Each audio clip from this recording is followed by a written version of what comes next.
All right, people, we are back. Welcome. It's a new episode of BlvdAve Radio. I am your boy, old man Logan. P, you supposed to win in. Oh, no. You I saw thought P you was was taking a swig of the water. You know what I'm gonna- saying? That's what you supposed to went on ahead and did your I thought thing. you was gonna do We DJ. usually hit to the left of me. Right, that's what I thought you was gonna do, to the left. But I saw him taking the swig, so I was just kind of like, all right, I'm just waiting on P to jump in. Shit, who you gonna say? All right, well, this gas station P was popping, people. All right. And it's King B. What's cracking like? All right, people. Happy September. Welcome back, football. It's Monday night. Yeah, man. How's everybody feeling? How was everybody's weekend? Shout out to ESPN Ben, got me $400. All right, shout out. Mine is good because of that. 2K came out. Me and Big B was on that bitch killing the first day. All right, so nigga had a good weekend. I was cool, relaxed. Yeah. Took off work today. I was so happy. Said, I thought about it. Phil Jones, that's from LA. Hey. You took a leave of absence? No, just the day. Just for the day. Oh. Shoulder pain. Yeah, I've been fucking dunking on niggas all weekend. Hell yeah, man. How was your weekend, Tim? What y'all do? Oh man, I had to work Saturday, so I went to work. Came home. Barbara was on vacation, so didn't go get no cut. I watched AEW's All Out. Okay. I cooked. What did I cook Saturday? Did I cook Saturday? I cooked Saturday and Sunday. Cooked spaghetti on Saturday and turkey spaghetti. Turkey spaghetti? No, I switched it up this week. I did ground beef this week. Okay. I did ground beef. That taste when you cooking for your daughter, like. Yeah, my daughter was on the one that like, Dad, I don't want no ground turkey. I'm like, look, man, this is what I do normally, but so I thought about her. I was at the store. I said, man, I'm gonna go and get some ground beef. Like that. So I did that. That was it, man. I cooked some chili on Sunday. Oh, yeah. That's all. I'm cooking. Yeah, niggas was getting in the kitchen. That's what I like to hear. Right. Yeah. Gotta show them, man, we self-sufficient. They got to bring stuff to the table. You know what I'm saying? If I got the table ready, I need you to be able to bring what I need you to bring. I got a brother man question. Okay. Since you said you didn't see your barber this vacation, have you ever cut your own hair or lined yourself up? No, my hand ain't pause. It ain't steady enough. Like that's crazy. Nah, like what about you, B? I've tried to do like you ever tried to like line this up in here? I do. Jag. No, I jagged one time, bro. I had to do this, just cut it all off, and I was like, nah, I'm straight. No, I have. Yeah, I be focused. I be close to the mirror. I got my liners. I got my little shaver, and I just learned how to like fade my sides. So I just learned that, and then I'm bald, so it's easy peasy.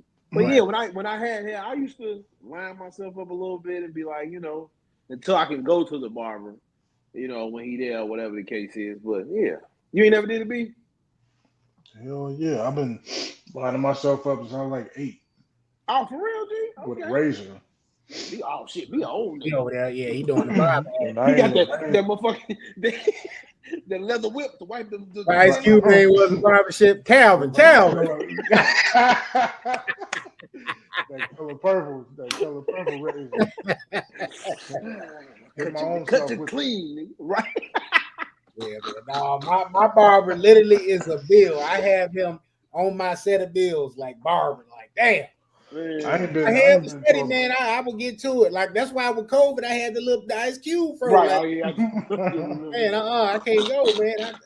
That nigga was high alert. I ain't been to a barber in about 15 years. I wish I could do that. I would save plenty of money if I ain't had to go to the barber. I was cutting my own hair, and then I had missed like a couple weeks, and that shit started piling up. That's the only reason I have locks, to be honest with you. It was too thick for me to cut it, so I just went and got it locked. Oh, okay. Yeah, I go to my barber like if there's some shit pop. Like if I'm going out of town, hook me up. But if I'm like, I'm on a regular nice little weekend, I know I can look decent enough, then I'm gonna just stay with me doing it. I ain't finna go 40 too much, man, for a beard. You know what I'm saying? I can't do 40 for a beard, dude. So that's what they call 40 for the lineup. For the lineup on the beard, man. Like, wait, well, he got to be doing it with the razor. He doing it with the razor? He do it with the razor and that, but nigga, I don't need that towel. Shout out to my cousin Marlon. Everybody go to him. He is a great barber over there on 103rd and Halsted. But I don't be needing all that shit, man. Yeah, Larry's Barber College? No, he got his own shop, 80s lifestyle shop over there, G. It's a clothing store. And it's a little thing for Tim. Because you like cigars, brother. He gonna have a little cigar lounge upstairs. Okay. When they open up, I'm gonna invite y'all. So y'all come. It's a little kickback, cool little type place. I'm gonna invite y'all to come here when he open up. So yeah, but get a trim and get some trim. And get a cigar. Go to the flea market. Get you a smoothie afterwards. Go in. Yeah. That's how I've been. Dude. I go to him I go to him to talk, other than getting my haircut. I can say that much. Yeah, I see these new barbers. They be out here. They give you the towel treatment. They don't give you a drink. They doing it all. Like, now, see, when they do that, that's when they running the tab up. That's when you get to $100. That's what it is. You know, when they get to putting the towel on your face, they laying the hair down right. They putting a little Beijing up in there to fill a little spots in, and moisturizing your situation. Like, yeah, that's when a glass of JMO. Man. You leave with a nice little bill. Then it's still expecting the tip. Like, nigga, I just gave you $100. You want right? That's the tip. That's a 50, motherfucker. So that's why I go to my barber. Like, he been cutting my hair since I was like in my early 20s. Like, when I first moved over there to that area, I had left, came back, and I had just, I got that rapport with him. So it's just, I go there, talk, whatever. He know how to cut it exactly how I need to cut it. You know what I mean? So it's just kind of like, all right, cool. I go and I get it done, and I had 3 barbers my whole life. Really? 3. Yeah, 3. No, 4, because I had a female. She was beautiful. I remember I told her, I came in, I was brave. I said, hey, cut this tail off. I was like 9, 10 years old. I forgot how old I was. I had a tail on my baby. I hated that shit. And I liked my barber. And I'm like, I know she don't like this tail. Cut this tail off. She was like, good, I'm happy. He cut that motherfucker off. I was so happy. Like a new man. I remember when they cut my tail off. It was like, I was like, oh damn. The guy don't need. I told him to cut it off, but it was like, I had got it long too. Like, I had got it nice. I couldn't tell. I can't show on the camera where it was at, but it was like down my neck. And for whatever reason, I was just like, I'm gonna cut it. And I finally cut it. And I felt a little naked afterwards. Like, damn. Yeah, I had to. My dad cut it the first time, and then I had her cut it. My mama grew that motherfucker back. I'm like, how you grow a tail back? How did you just do that? She grew me a tail back, G. And then motherfucker, and I got that bitch cut again. Man, I used to hate that tail. Shout out to the niggas with the ponytails, man. Booty tanking it. All right, man. Well, guys, y'all got a lot of tension going on right now, man. Homies on films, you know what I'm saying? Look like it's got some positive reception going in the spot. Shout out, man. Appreciate that, everybody, man. Thank you for the love. Thank you to my homie King B for, going out there, let's put it together, making it work. We will be coming back soon with the next episode. I mean, this shit is good. I like it. And Tim, you gonna be there too. We need you there too. So yeah, it sounds like we got our first guest. Yeah. Oh yeah, definitely. Yeah. So yeah. That's what we gonna do, man. I love that shit. That's it nice. We cool. Yeah, he jumped right on the joint. I said, okay. I said, I think the little black sister. Yeah. Right. That's who we is. All right, man. Well, this week was somewhat of a somber week. This week here is Monday. It's starting off a little somber too. So I'm gonna get the sad news out of the way. First things first. Rest in peace to rich homie Quan. I don't know if we discussed that on the last episode. I don't think so because he hadn't passed yet. Rich homie Quan passed on September 5th. I want to say it was. Rest in peace. Man. 34 years old. I didn't realize how young he was when he got in the game, man. When I saw his age, I said 34. Like, right. I was like, wow, I was shocked too. I didn't know he was 34. I know, so I didn't know it was a young brother. His they say he leave behind 2 kids. I think they said his oldest son is 15, his youngest is 2. Cause of death is still undetermined. There's been a lot of speculation in there. I'm not gonna speculate. I want to pay respect to the dead. Toxicology will come out later on, and we'll know for sure then. But until then, it'll remain unspeculative here. So just want to say rest in peace to rich homie Quan, man. Moment of silence for him, and then from there, the brothers, we can tell our favorite songs from them. If you got a favorite memory from them at the club or some of that, we can get into that too. So let's go ahead and get that brother some respects right quick.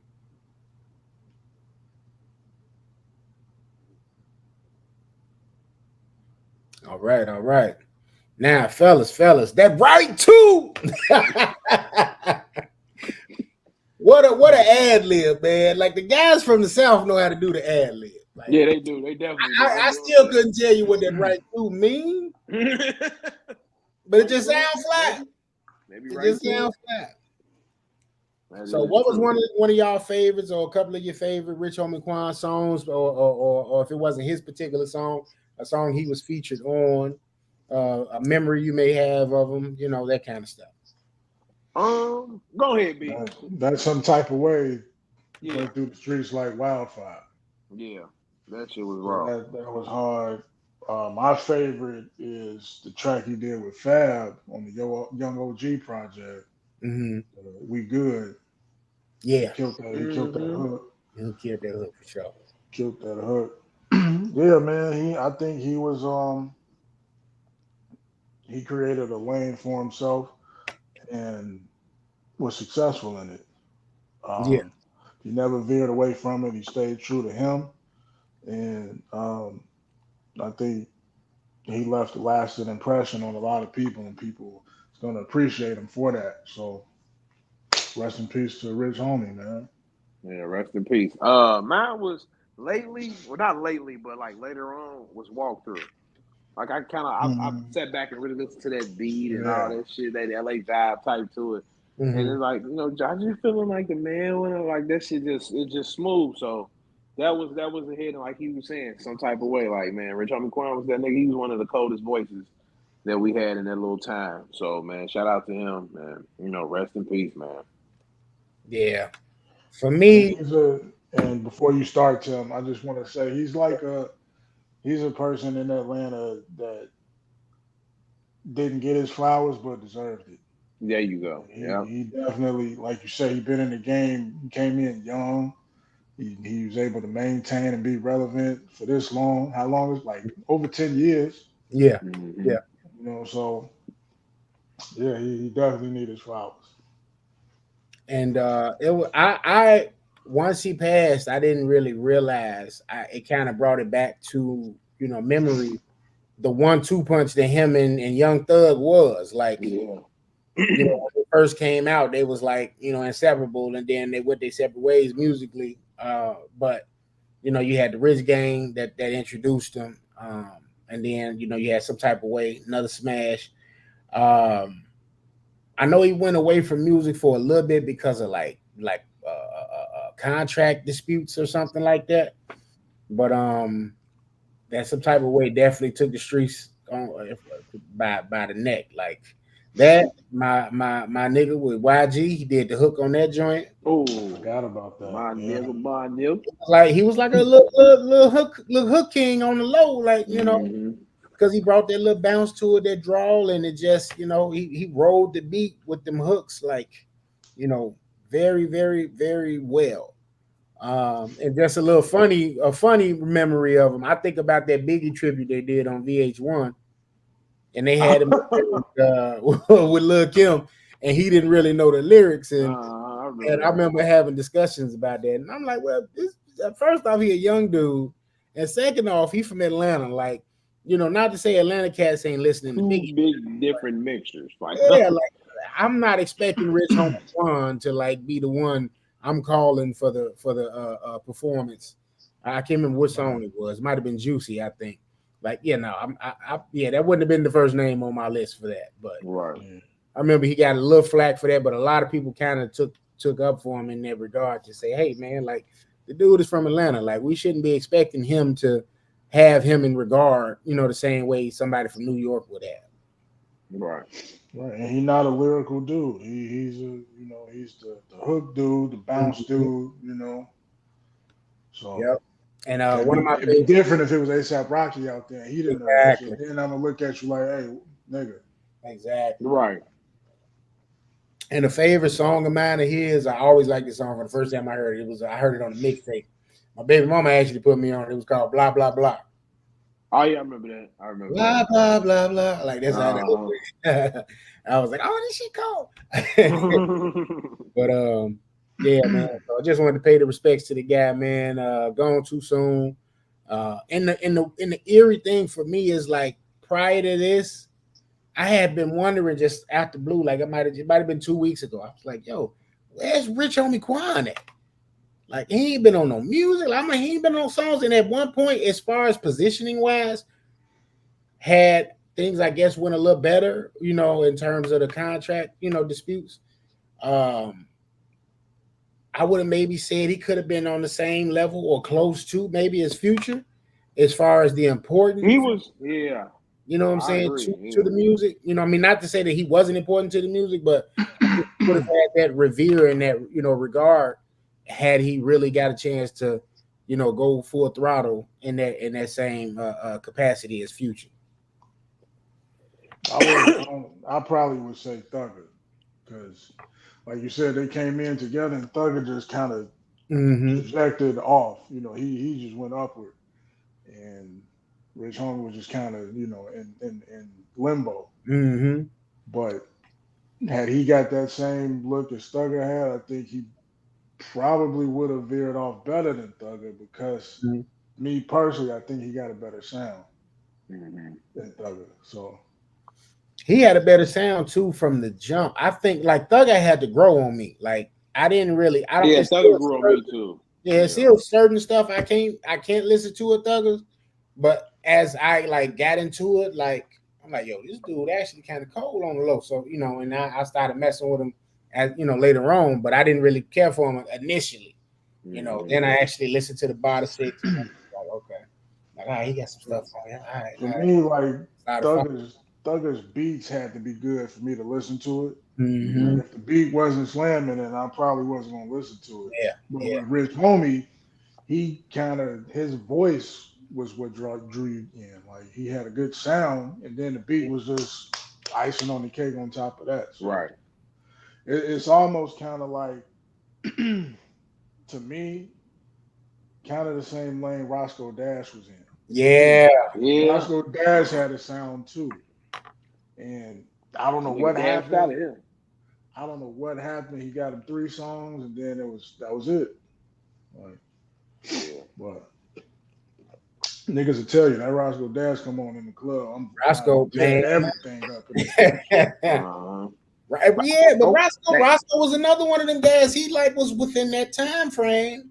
Came out just on fire, girl. Way you moving. I think niggas see certain shit in the industry and probably be like, man, I ain't fucking with this shit, and just walk away from it. Other like some of these people are now who rather get on here and complain about everything and still be trying to do it. Like, if you ain't ready for this shit, just say you ain't ready for it. And they probably, you know, they made their hits, but they probably wasn't ready for it. And he probably. But see, that's the thing, you don't really know if you're ready for it until you in it. You know what I'm saying? Until you in it, right? And he got in and like, yeah, I don't think I really want that. Or he probably just didn't have the fire to just keep the momentum going.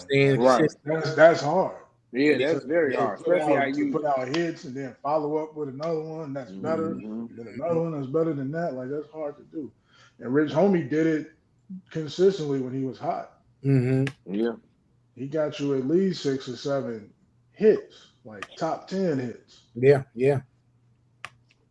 So, that's true. I don't know. But rest in peace nonetheless. Definitely. That do kind of lead to the conversation though. So like from that era then, like I know you were saying be like him and Thugger here, right? So like for me, so there's Outkast, Goody Mob, then there's T.I., Ludacris, and then are you doing an Atlanta tree? Yeah, I'm trying to think of like that next wave, because you know Atlanta had like those waves of like, you know what I'm saying, where you know, okay, when you ain't not necessarily nobody never was not checking for Outkast, but it was like you had that Outkast wave, and they had that kind of sound to it. Then you got the T.I. Ludacris wave, they had their sounds. Then you got that street wave from like Jeezy, Gucci. Yeah. Right. Yeah. And you got the Lil Jon era. Don't forget about that. So where do we put that? Right. So that's why I was trying to think of like where we put Quan at in that. Was he like the last of that era? Because he came before like Easy now. Yeah, like it was Lil Jon. Then all of a sudden, who was it? Jeezy, you said? It was all kind of around the same time. Right, that's what I'm saying. Actually, you know what? Lil Jon might have been a little bit before. He probably I want to say the I think he before. He probably needs to be in there when I'm saying Luda and T.I. Between like 03 and 05. Yeah. Then once 06 came, it was Jeezy, Gucci, man, OJ the Juice Man had it. Yeah, Waka, yeah, Waka Flocka. I'm trying to think who came after that. After that, it was like Travis Porter, Soulja Boy. Mm-hmm. Right. Because I'm trying to identify where the Thugger and like Rich Homie and them came in. Was it after? So it had to be like after Soulja Boy. Like damn near during the Travis Porter era, because they didn't take off like how they were supposed to either. Yeah. Because did they come out with an album? They had mixtapes for sure. Right, I couldn't remember like what they were consistent on the mixtape side, but I think they had an album. Played it for them girls. And I think to me that was like the rap rock era. And that shit came and went. Yeah, they was on the Ed Hardy shit. And that's what probably Roscoe Dash was kind of a part of, that fucking Mohawk. Right. So it kind of left him in limbo because he couldn't go nowhere from that. Right. After that rap rock went away. What's that other cat name? He wasn't Roscoe Dash, but he had a Mohawk too. It was Ain't I looking for? Yeah, I don't remember who that was. What his name? Damn, what's his name? He was on Grand Hustle. Yeah, but I think that was his only song. Like I don't think he had nothing else after that. But that was hard too, though. I remember they used to go off in the club too. Atlanta has that a lot. I see, because I just thought about Cool Breeze. See, for Cool Breeze, the coolest cutter at camp. Hey, my ones and my twos got your whole time, and that nigga went away too. Like he was raw. That's it, Young LA. It came right up. So that was his name, Young LA. Young LA. Yeah, I would have never remembered that. Yeah, I would have never thought Young LA. That's why I went to Apple. Let me look on Apple Music, because I definitely won't remember his name. But Young Dro, part of that era too. Mm-hmm. Yeah, he was so cold. We let Dro get that racist thing off. He the black riff-raff. Man. Cool. Dro. Riff-Raff wish he was on Dro now. You talking crazy. He say a bunch of crazy, wild shit, just like Young Dro. Young Dro be same color as Peon. And then Riff-Raff rap about the same shit, but he just white. But he ain't black, so fuck him. Riff-Raff is white, Young Dro, dude. That's what that nigga is. That's crazy. Please make a clip out of this shit. That's the man right there, boy. He been going to bat for Riff-Raff. He been going to bat for Riff-Raff for years. I like that shit. That nigga funny to me, dude. I like my jaw. And the shit he be saying, dude, I'm like, this man is hilarious, dude. That's real. The only Riff-Raff the white pimp was with Chief Keef. That's it. I can't even remember that. So that's a white pimp, G. That nigga raw, G. She only loves me for my ear. I'm like, you weak as hell, but I'm rocking with my niggas from the crib. So fuck it. Man, shout out to Riff-Raff, Young Dro.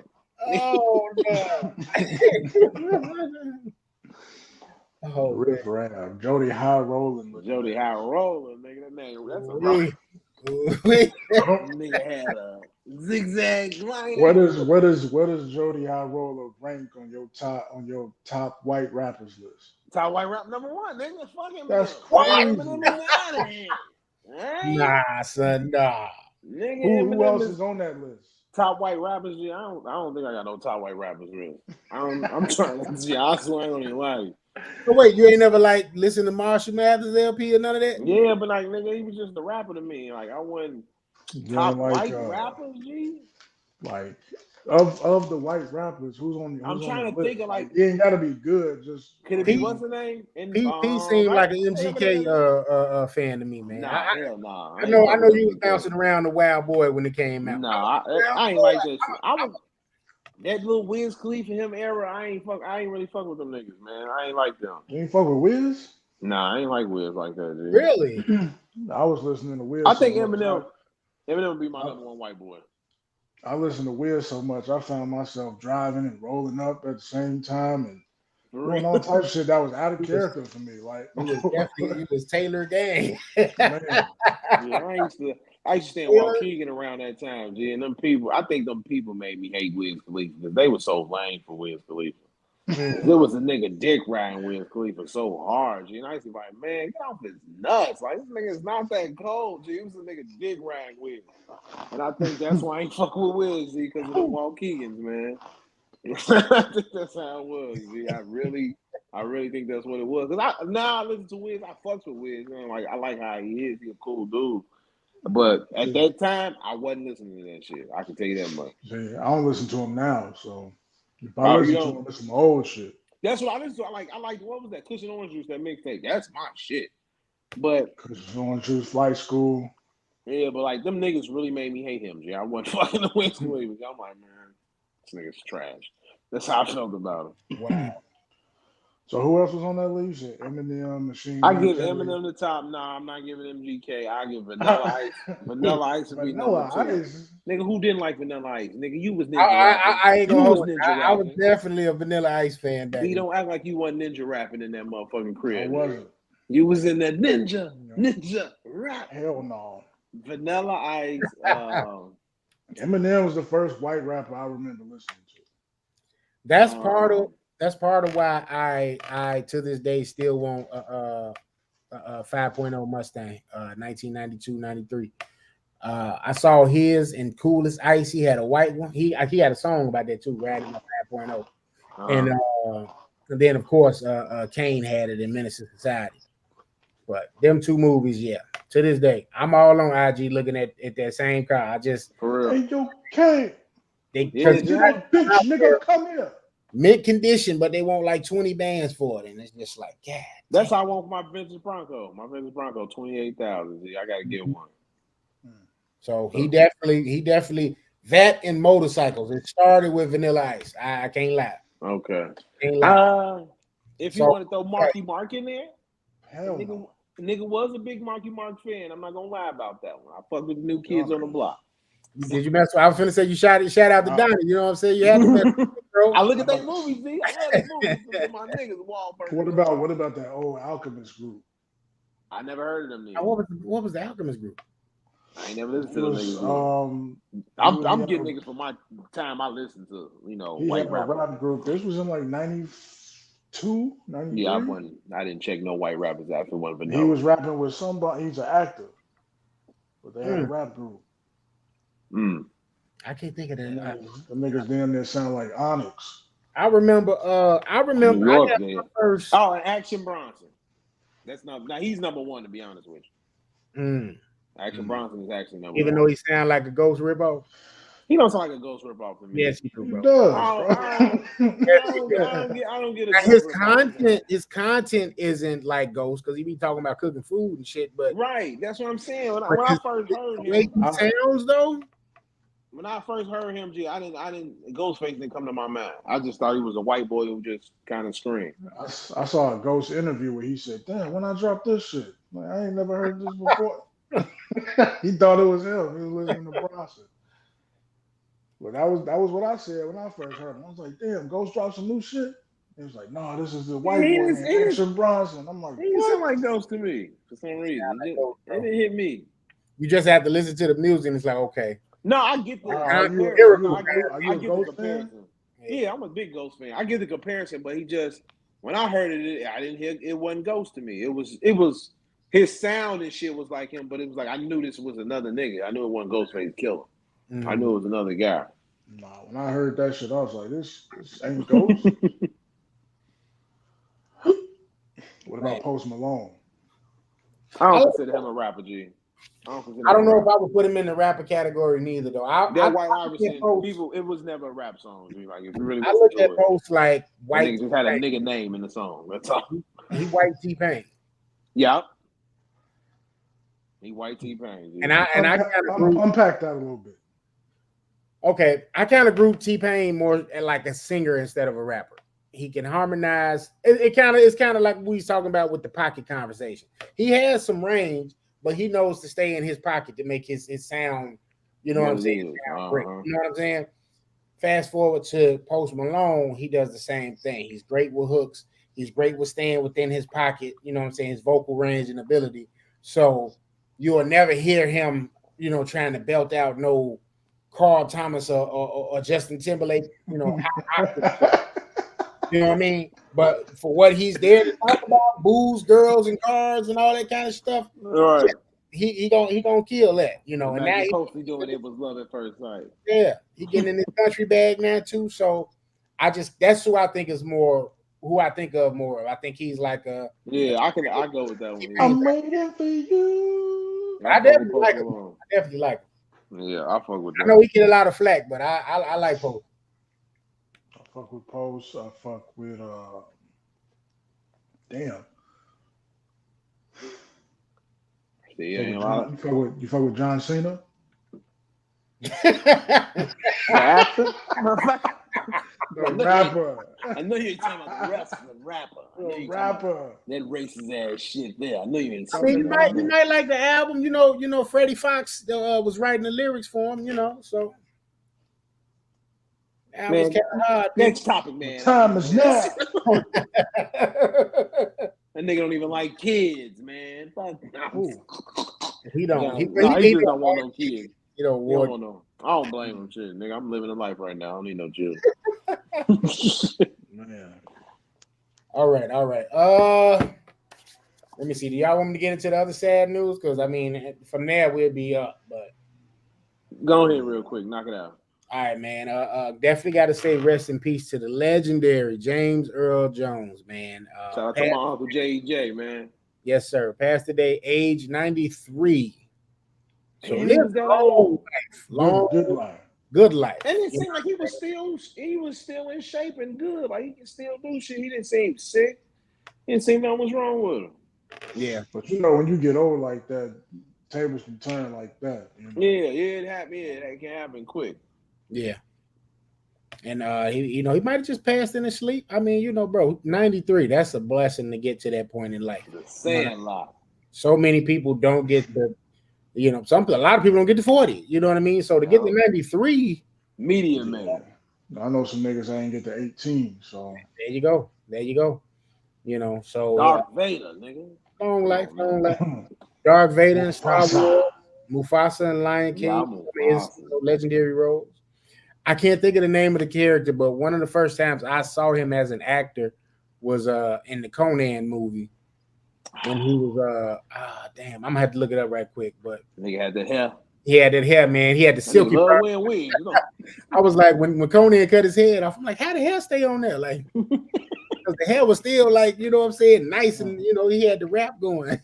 That shit funny as hell, man. Shout out to James Earl Jones. Rest in peace, man. I used to think I was related to him. My grandma lied to me and told me we was related to him. I thought that nigga was my uncle or somebody. That character was Thulsa Doom.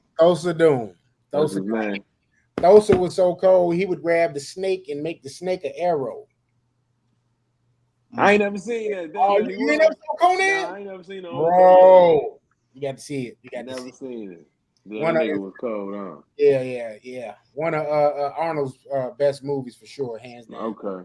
Yeah. That nigga was funny in Media Man with that box fade. And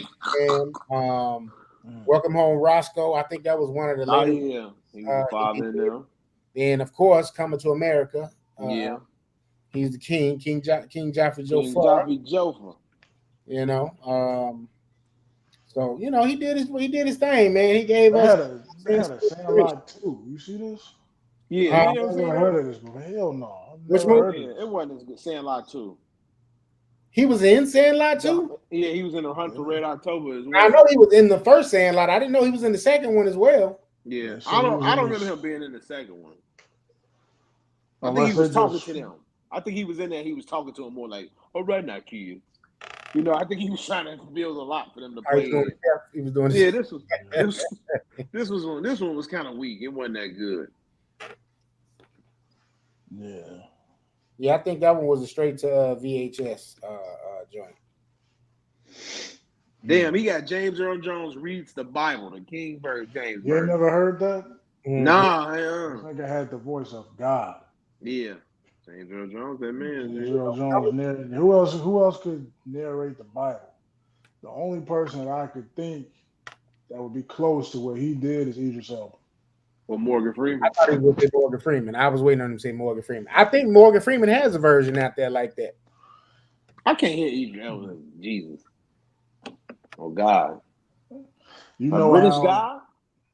You know how you remember on the intro of American Gangster? Mm-hmm. Jay-Z, that was Idris Elba. So it would sound similar to that.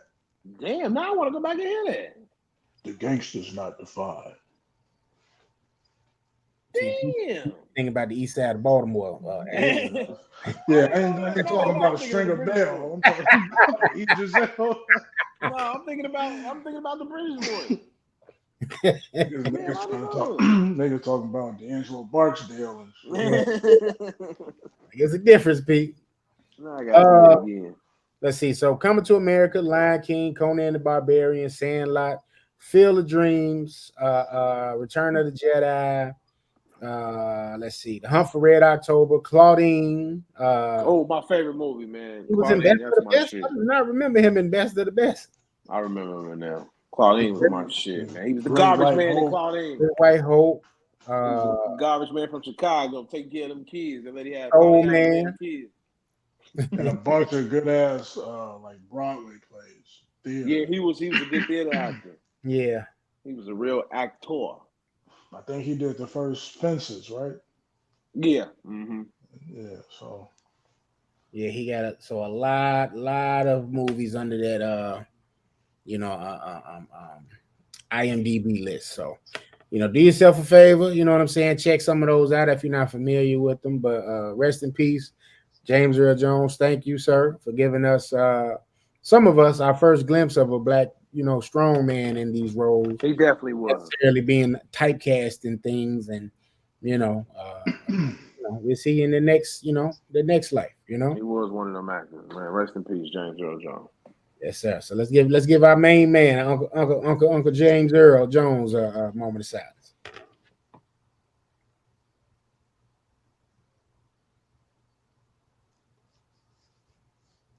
All righty. So straight off of that, we're gonna get right into it. So the brat is about to get a divorce. Yeah, I don't care. She going back?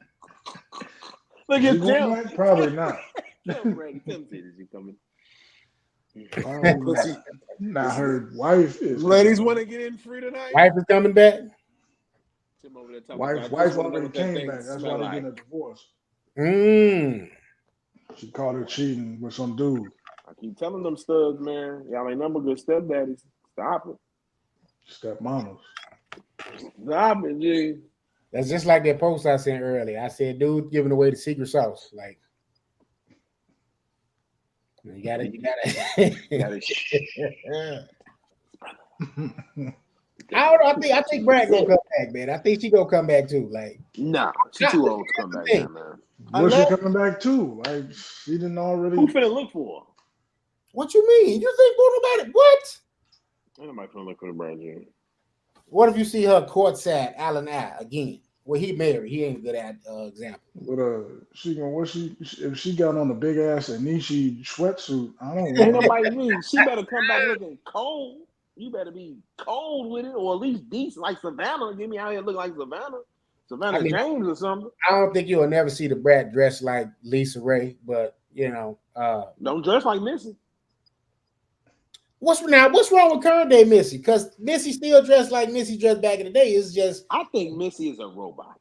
It's something about Missy just ain't right. Like we still haven't seen Missy be Missy. It just seemed like she went from big to little, and it's like I guess because she always with them costumes, so it's like you never really seen Missy Elliott be Missy Elliott, right? And it's like when she do certain videos, it be just her head. It don't even be her real body. It's like who the fuck are you? Like I still don't know who Missy Elliott is, G. All I know is his face. That's all I know is his face. What's his face?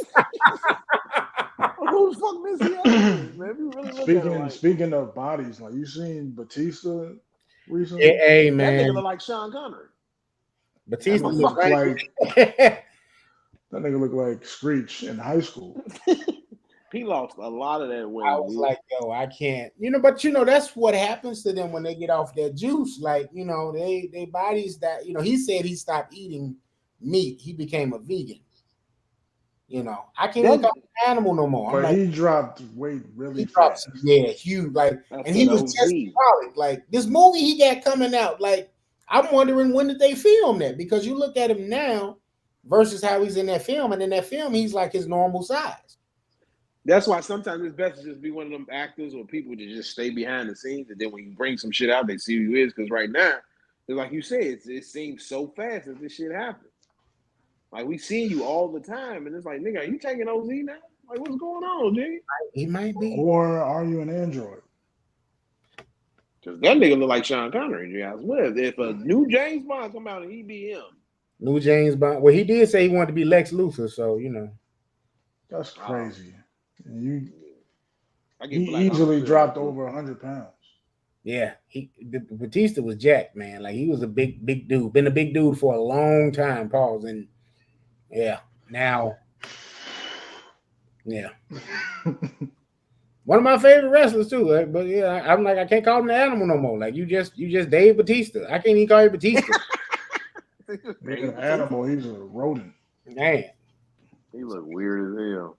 But if he's happy, if he's happy at that size, thumbs up, Dave. I don't know. A lot of people just dropping weight, and it's weird. Like Laz Alonso. Yeah. I don't think. Yeah. His wasn't as bad as Dave's. His ain't as bad, but it's still like from where he was to where he is now is crazy. And I didn't think he was in like. I thought he was in fairly good shape, like a big salad. You know what I'm saying? Yeah.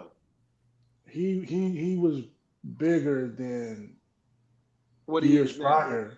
No, he was bigger. He was bigger than he was years prior. Like when Miracle at St. Anna came out, he wasn't that big. He was big, but he wasn't that big. Right. I felt like he was at a good size right there. And when he got to play Mother's Milk, he looked like he just blew up. He got bigger. He looked uncomfortably big.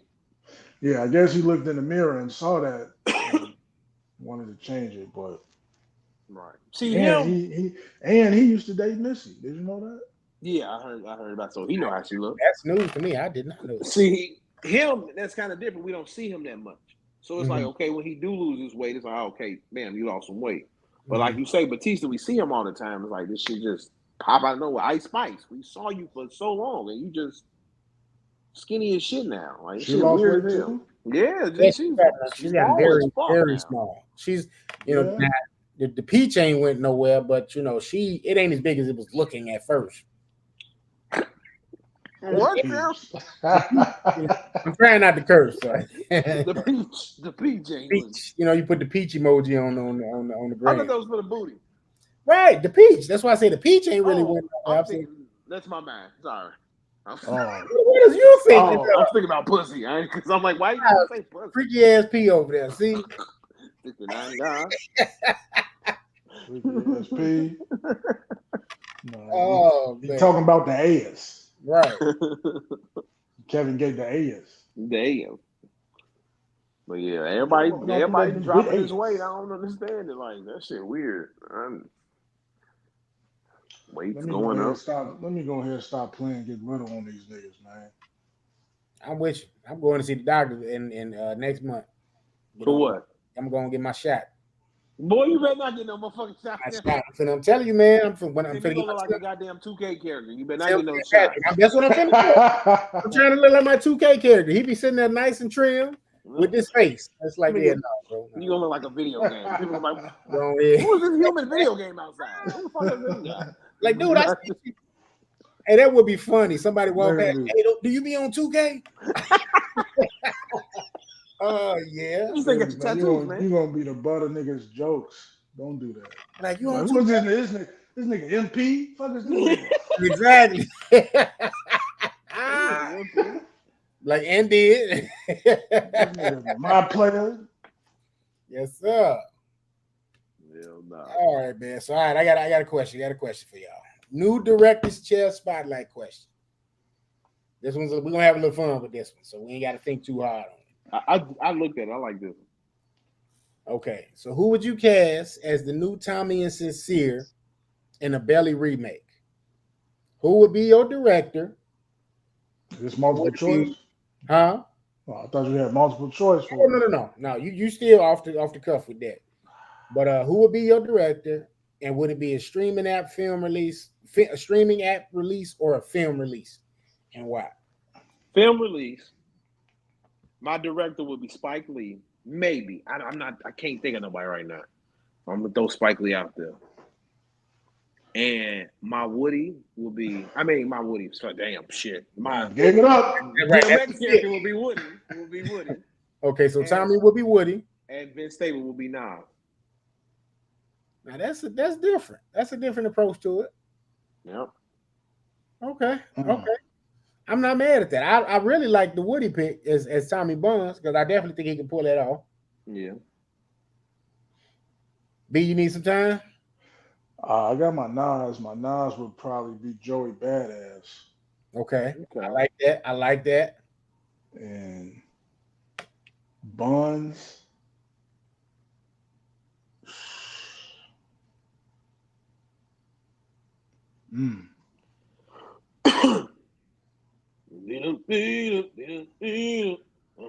Buns, I'd probably go with shit.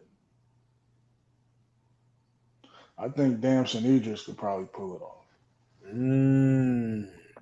I like that. I like it. Damson Idris, and who else you say? Joey Badass.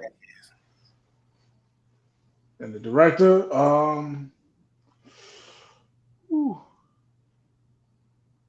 I wanted. Yeah, you should have made this. We should have made this. Since this is Hype Williams remake, I'm gonna go with Director X. Now we on the same page with that because I want to keep it. Huh? Let me take Spike Lee out. I'm gonna go Ryan Coogler. Oh, okay. You just took it to the next level. Well, yeah. No, fuck that. Give me Spike Lee back. I'm gonna keep Spike Lee back. Is that your final answer? Final answer, Spike Lee. I want mine to be like a little dark, so I won't Spike Lee. Okay. All right, so B, I'm there with you with Lil X because I definitely wanted to keep it in the Hype Williams family. I thought that would just be the natural transition from Hype Williams to Lil X. Right. So the challenge for me now, I'm doing mine off the cuff tonight. I don't have nobody picked out in mind. Like I have a wild take because I thought about because I was like, do I want to do actors or do I want to do rappers, like current day rappers? What mashup of styles of rappers would that be? Like the Tommy and the Nas and the DMX, the Tommy and the Sincere. So I thought about where I wanted this to be at. I said, I think I want this set in Atlanta. And I don't know if y'all ready for this, but I said Drake and 21 Savage. I'm fucking with the 21. 21 is Buns. I'm fucking with the Drake. Drake is Sincere. I'll take it back. I fuck with Drake because Drake is an actor. 21, I fuck with him being in the movie. Him is Buns. No, Drake is on the rapper side though. Mm-hmm. And Lil X as the director. But I think Drake is so far removed from acting. I don't know if he can pull off this kind of movie though. This would be so easy, like the way it depends. If he get into acting, he can do it. if he want to try to do just basically what Nas did, I think Drake could do that with ease because like you said, he has the background from being an actor. I don't think you lose that.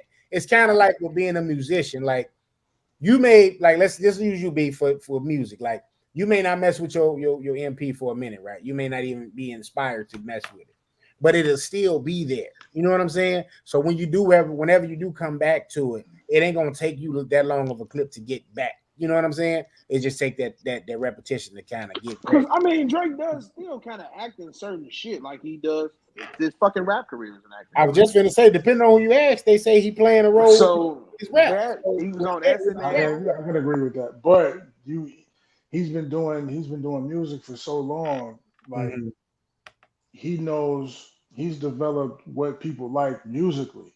He doesn't know what people like from an acting standpoint because he hasn't done it. So he might get into this role and overact because he used to do that. All he got to do is like he do like his music, follow the right people and get in a pitch.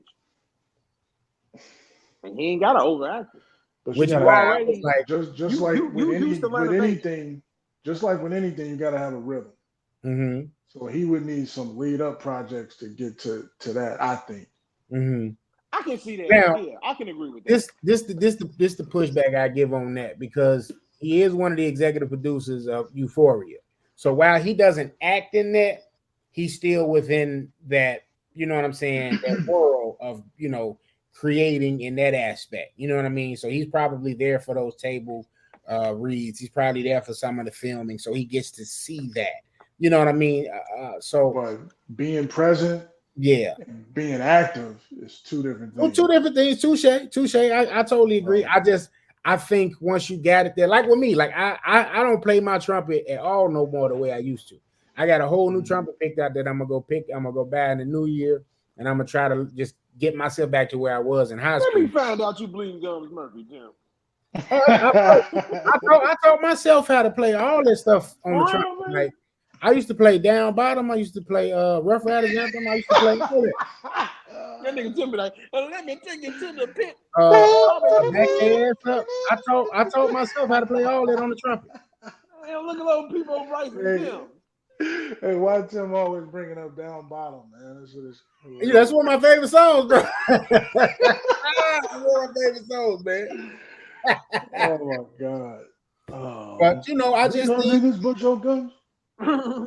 Once you done started putting that sweat equity in, man, you still got it. You can get back to it. But like I do agree, I do think you get yourself prepped and ready. But I said those. I said those two as well because I said they could put an album out with it. It could be a streaming app thing. That could be because he already has the relationship representing Drake with HBO. So I could definitely see them maybe making a series out of it, or it could be just a streaming app film. And they can put it out on Max. Tim, what about Cole in 21? Cole in 21? I think Cole could pull it off. I said those two just because of their dynamic. Right, what happened, right. Yeah, but I would probably have to change it from 21. I don't know who I would put with. Nah, you can't. J. Cole is too tall. One. I mean, I ain't even thinking about that. Like, I mean, those are things you got to think about framing wise. Yeah. Oh, okay. With this nigga being 6'5", That's true. He would have to have somebody else that's close to his height. Close to that height. And I thought about going young as well. I thought about what was the cat name that was dating Don't say he need chocolate. No. The girl his girlfriend was that tennis player. Oh, Corday. Corday. I thought about Corday. I can fuck with Corday. I thought about him and Can he act though? That's the thing. He's got the demeanor. And I just couldn't think of another actor to put with him. You probably could still put 21 there, but I wanted to have the extremes. Like Nas had the fade, DMX had the baldy. Like they dressed kind of similar, but not exactly. Like right. You know what I mean? So I was thinking of those personalities and how they, Yeah. And I'm thinking about it. Joey Badass could be either or those. He definitely could. He really can. He can be either one. Or you could do a mashup with Joey and Woody, and maybe Joey as Sincere and Woody as Buns. Like I could see something like that too. Yeah. Actually, both of them could be either or. Yeah. I like that. So. Director X. Yes, sir. Now that's the thing. Can Director X make it a hit? Like, did he direct something? When he got an actual factual director, like Superfly. You know what I'm saying? Okay, I knew he did. See, okay, that was good. What? Nah. You the only nigga that hate that movie, man. You the only I don't. black man. No. I don't hate it. You can't go to Atlanta and do Belly then. I don't hate it. I don't hate it. I think. Yeah, I wouldn't have Belly in Atlanta. I just wanted to do it in Atlanta because I was thinking of a hotbed as far as for the music, as far as like the scenery. You know, I'll keep it in New York for me.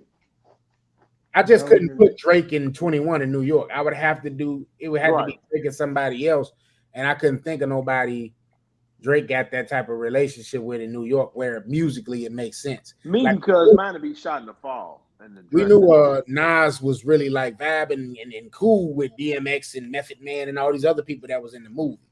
So Belly location in New Orleans. You know that was in my head. I feel like you was gonna say that. In New Orleans, no.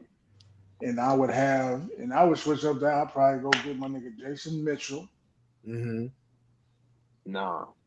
Get Jason Mitchell and I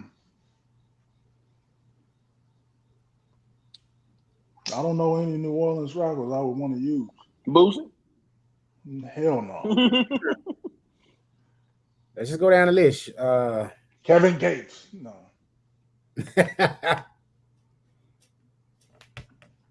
Yeah, no, I can't think. What list? I mean, there's no list for real. Like, yeah, really. Everybody kind of a certain age too. I'm thinking Currency. I'm thinking. You said Kevin Gates, but we talking New Orleans, so you got to kind of, if you're thinking of New Orleans character, rappers, you got to think of him. There's nobody from the Low Limit camp. What if I pull a rabbit out the hat, grab Lucky Day? He from New Orleans? Yeah. That's Sincere? Yeah. I don't think so. He don't like he even talk. I see this nigga sing. I ain't even see this nigga in the interview. I just see this nigga sing. Every time I see him, he just singing. He just that works for us because now he's gonna want to see how he acts. Now he's super duper smooth though. Like I don't know. No, I don't know. That's to be a freaky ass belly. That'll be in your belly. If we were redoing, that's another belly.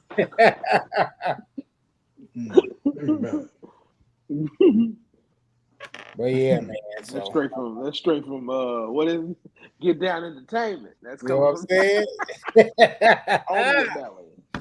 Okay, before we move on for that subject, do y'all got somebody you want to have as Keisha? That was Keisha and T-Bob's character. I can't remember T-Bob's character name. I want Keisha as Keisha and give me light skin Keisha as T-Bob's character.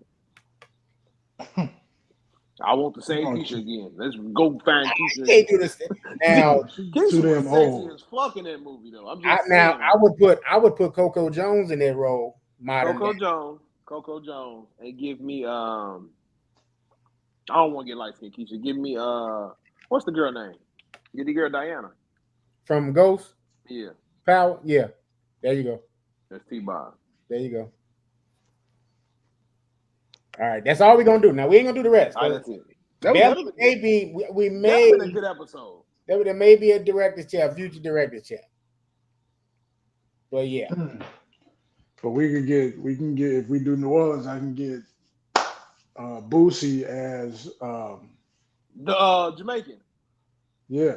Definitely. Definitely. I got no thoughts. I got number of guns in here, nigga. Use his real crib. He got it upset. Right. We can damn near shoot the whole thing. Then he got a little studio. The Yes, sir.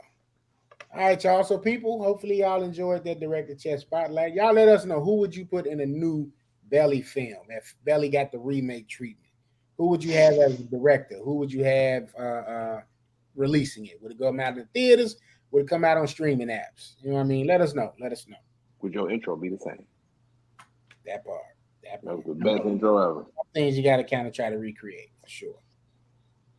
Wow. Gonna get yours, B. Yeah.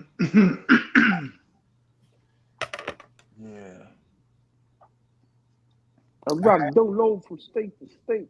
Let me see. While we still talking about some movie stuff, let's go and knock the movie stuff out right quick. So we didn't have this conversation, you know what I mean, in prior episodes when Green Lantern has came up, John Stewart specifically.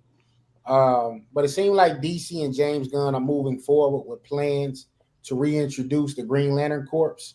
So the Green Lantern Corps right now is going to be reintroduced in a show on Max, which is HBO streaming app. And right now, the rumor here is that Josh Brolin has been offered the role of Hal Jordan. He's supposed to be an older Hal Jordan that's going to take John Stewart under his wing. And for John Stewart, they are rumored to be looking at the one Franklin Saint, aka Damson. Let me make his name right. Damson. Damson Idris or Idris? I think it's Idris. Either way works. Idris. Damson Idris, or a gentleman by the name of Aaron Pierre from Netflix's Rebel Ridge, which King B was telling us in the text about a little bit the other day. So those are the two actors in the running right now for the role of John Stewart. And Damson, if he takes this, he may also be busy in the world of the MCU, as a lot of people have also been calling for him to take over the role from the late great Chadwick Boseman of King T'Challa and become the new Black Panther in the MCU. Okay. So, fellas, who? I don't know too much about this Aaron Pierre guy. I haven't saw that show yet, but I do plan on checking it out, especially now that they're talking about having him as a potential John Stewart. Now, just upon first glance, he's a little bit lighter than the John Stewart that we've seen on like cartoons and in comics.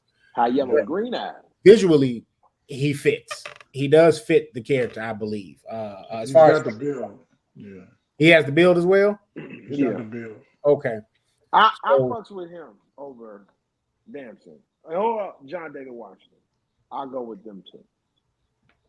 I don't really like Josh Brolin as Hal Jordan. Now, why is that? Is it because he's too old, or he's Thanos to me?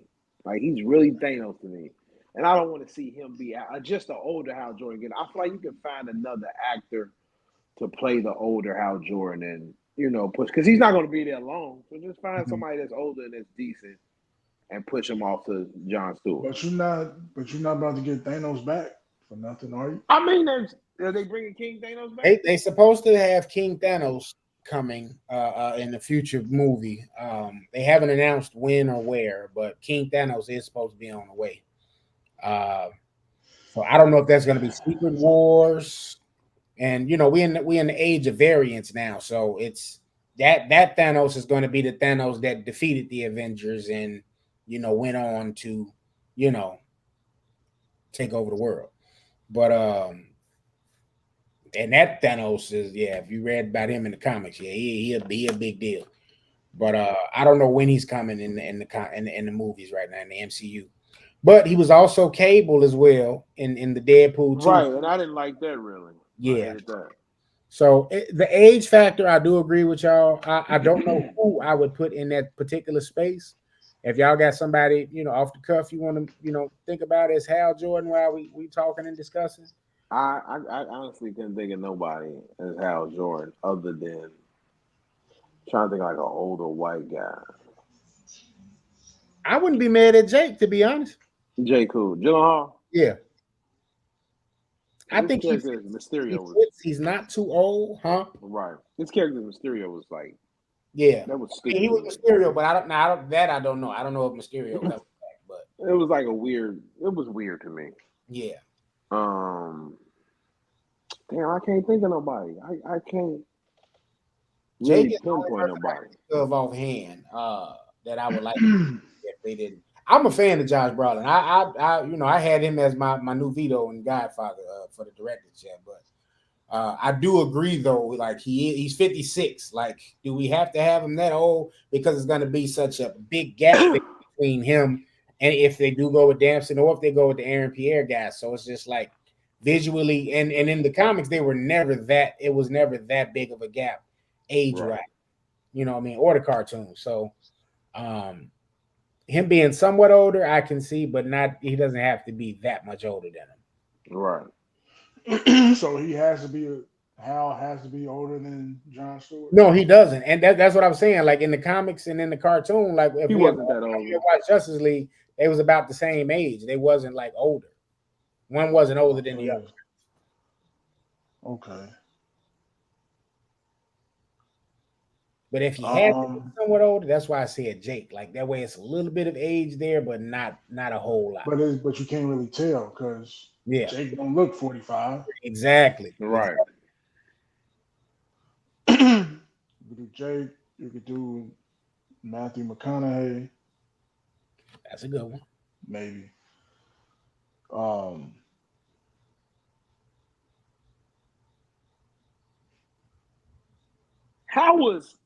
See, I don't know who Hal Jordan was because I was giving Bateman as Hal Jordan, but I don't know how he was as a character. He was like in between Flash. He wasn't like super serious, but he had like his little one-liners. Have you ever watched any of the Justice League cartoon or the movies? My boy, Owen Wilson, brother. Luke Wilson? Yeah. He looks like him. He'd have to beef up a little bit, but he can beef up a little. Joseph Gordon-Levitt. He kind of small though. That's the only thing. Them guys. He just still looks young to me too. Yeah. But if he wears a goatee, he'll look the part. Mm-hmm. Or if they both shave, they're gonna look the same age. Mm-hmm. Right. Because I don't know, Jason Gordon-Levitt's like he about fucking 35 or shit. Yeah, and he got to be about 45, ain't he? Yeah, he's around the same age. I mean, do y'all want an older guy? I don't really necessarily think he has to be. My other part, it ain't a problem, but the other part about that I don't like. I don't mind the actors, going back and forth between, DC and Marvel. But like P said, when you done played Thanos and won, and that was such a hell of a role, like, not to say that the Hal Jordan role wouldn't, measure up. It's just everybody gonna be looking at you with that same optic as Thanos. Like, so I'm pretty sure a lot of people don't even remember he was Cable. Yeah, that's why I said I forgot that he was so good at Thanos. I forgot that he was Thanos. Mm-hmm. I thought Thanos was CGI the whole time. I forgot that nigga. You know what I'm saying? He was just so good as Thanos. Like he was a great character. Cable is gone. I don't even remember that Deadpool half the time. So you know what I'm saying? I can't. He did his shit good.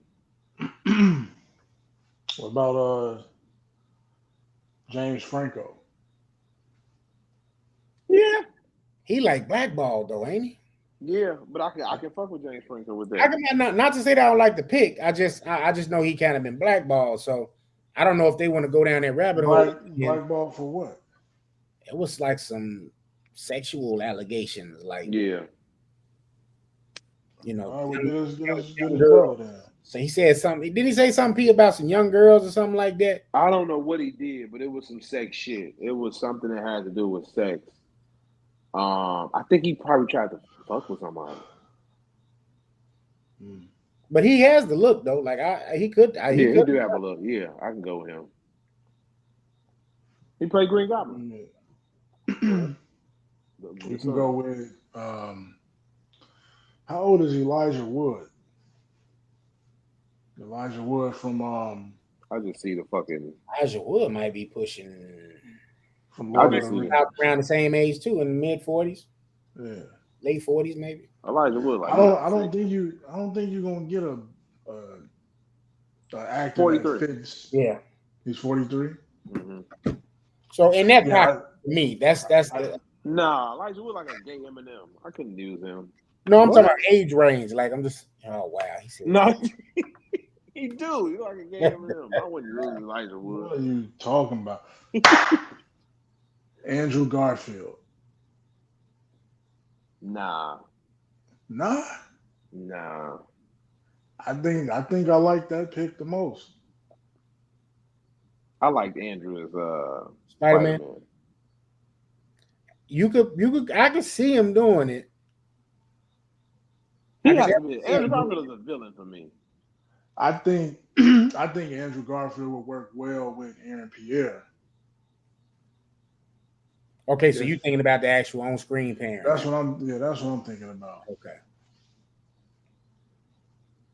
Because I was gonna say if they do go with Damson, then I would probably use because they're gonna have to recast Cyborg eventually, and I think Aaron Pierre could just off of this. Why they gotta recast Cyborg? He quit. They not bringing dude back. Yeah, the guy that was in. Yeah, he got up out of that jam. That nigga in Bel Air now. Really? Yeah.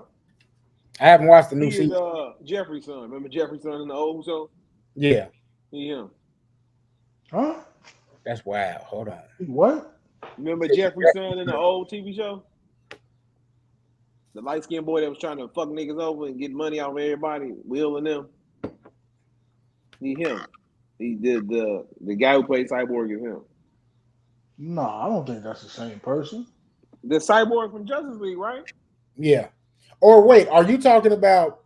No, that ain't. I was gonna say the Cyborg from Doom Patrol, but you talking about the one from Justice League? Hold on, it's the same one, right? Because he played the voice. Oh no, wait. The Cyborg from Justice League is different. Yeah. The Cyborg from Doom Patrol is the one I'm thinking about. Okay, yeah. Yeah, the Cyborg from Doom Patrol is the one I'm thinking about. So it's the Cyborg from Doom Patrol. Right. He's the one that's in Yeah. Which I actually like him as Cyborg, but I don't think I don't think James Gunn is gonna go forward with him as his Cyborg. I do think they're gonna recast. Yeah. Yeah, I like Andrew Garfield as Hal Jordan. Okay. All right, so B going with Andrew Garfield. P last. This is for Hal Jordan. Yeah. Who I said? Luke Wilson. Luke Wilson. Mm-hmm. And I go Jake. Okay. I go Jake. So, or no. What's the nigga? The dude that fuck. I was gonna say the dude that played in You. The Netflix thing. Yeah. He's tiny too. Yeah, that's why I was like, nah.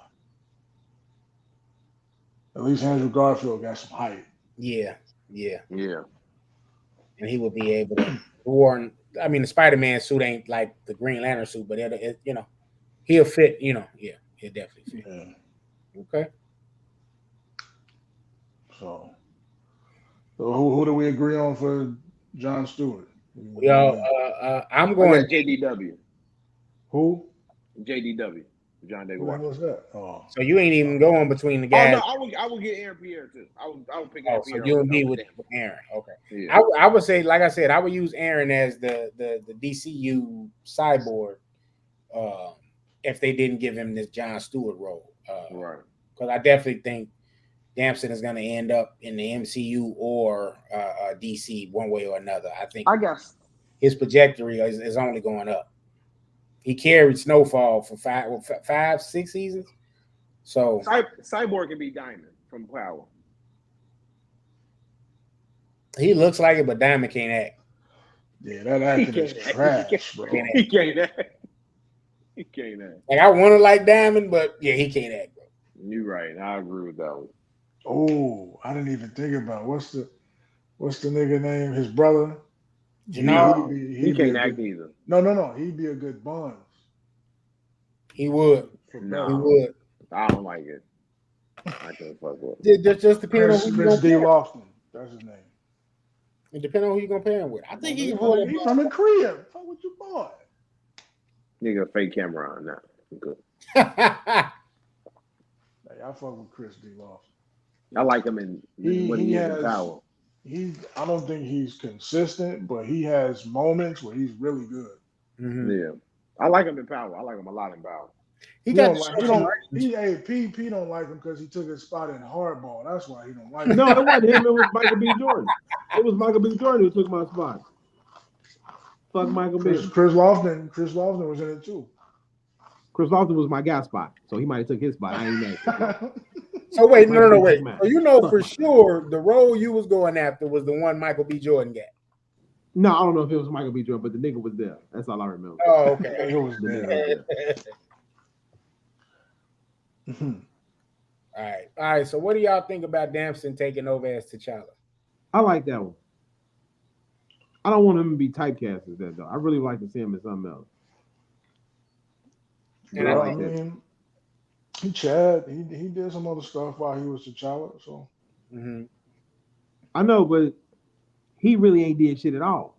But I mean, he's known as Franklin Saint. Like that's what he's known for. So yeah, he's really known for that. And it's like he tried to do that little army movie and it didn't work. So it's like, Ironically, that he did with Anthony Mackie. So he got a little connection right there. He made that movie good. You got the movie where he was smashing old girls' cheeks, you know. Oh yeah, the nigga was a little hood nigga. He was fucking Chloe Bailey's sister. Wasn't it Haley Bailey? What movie? That was Chloe. Swarm. Who? Swarm. The child. I haven't saw that yet. I haven't watched that yet. Okay. Really? Garbage. You know, Beyonce hates Childish Gambino for that. Yeah. I remember Gambino. Hate him for that? Yeah, because she made it. She thought it was about her basically, and it really wasn't. It was like a play off of her. Killer, what is it? Queen Bee shit or whatever fuck you call it. Yeah. It wasn't good. Like he don't make good shit. To me, it was true stories. Atlanta is the only good shit he made, and even that went off the edge a few times. Have you ever noticed that in Atlanta was really about memes? And he stretched this shit out. Yeah. I could see where that could have been the thought, and then they just branched it out into a full-on episode. Right. Yeah. That's what he did. I could totally see that on a lot of those episodes. That's what he did with Atlanta. I'm still trying to figure out. Did y'all watch Mr. and Mrs. Smith? No. Yeah. Hell no. I didn't like the Chinese lady. The action was filmed. He produced that. He was the EP of that. I was surprised how well they did the action sequences of it. So they did show some range and ability there as far as writing and choreographing, all that good stuff. But it played out visually to me like Atlanta. Like y'all just watch one episode, and I swear to God, you'll know exactly what I'm talking about. The way it just the flow of it, like an episode of Atlanta. And Atlanta ain't nothing but Seinfeld mixed with Family Guy.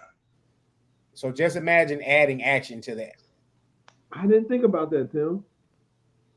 Go ahead. I'm telling you, when we finish, if you don't do it tonight, do it tomorrow. When you just ain't got nothing to do, cut on Mr. and Mrs. Smith. Just watch the one episode. You might end up watching the whole thing after that, but I watched it all.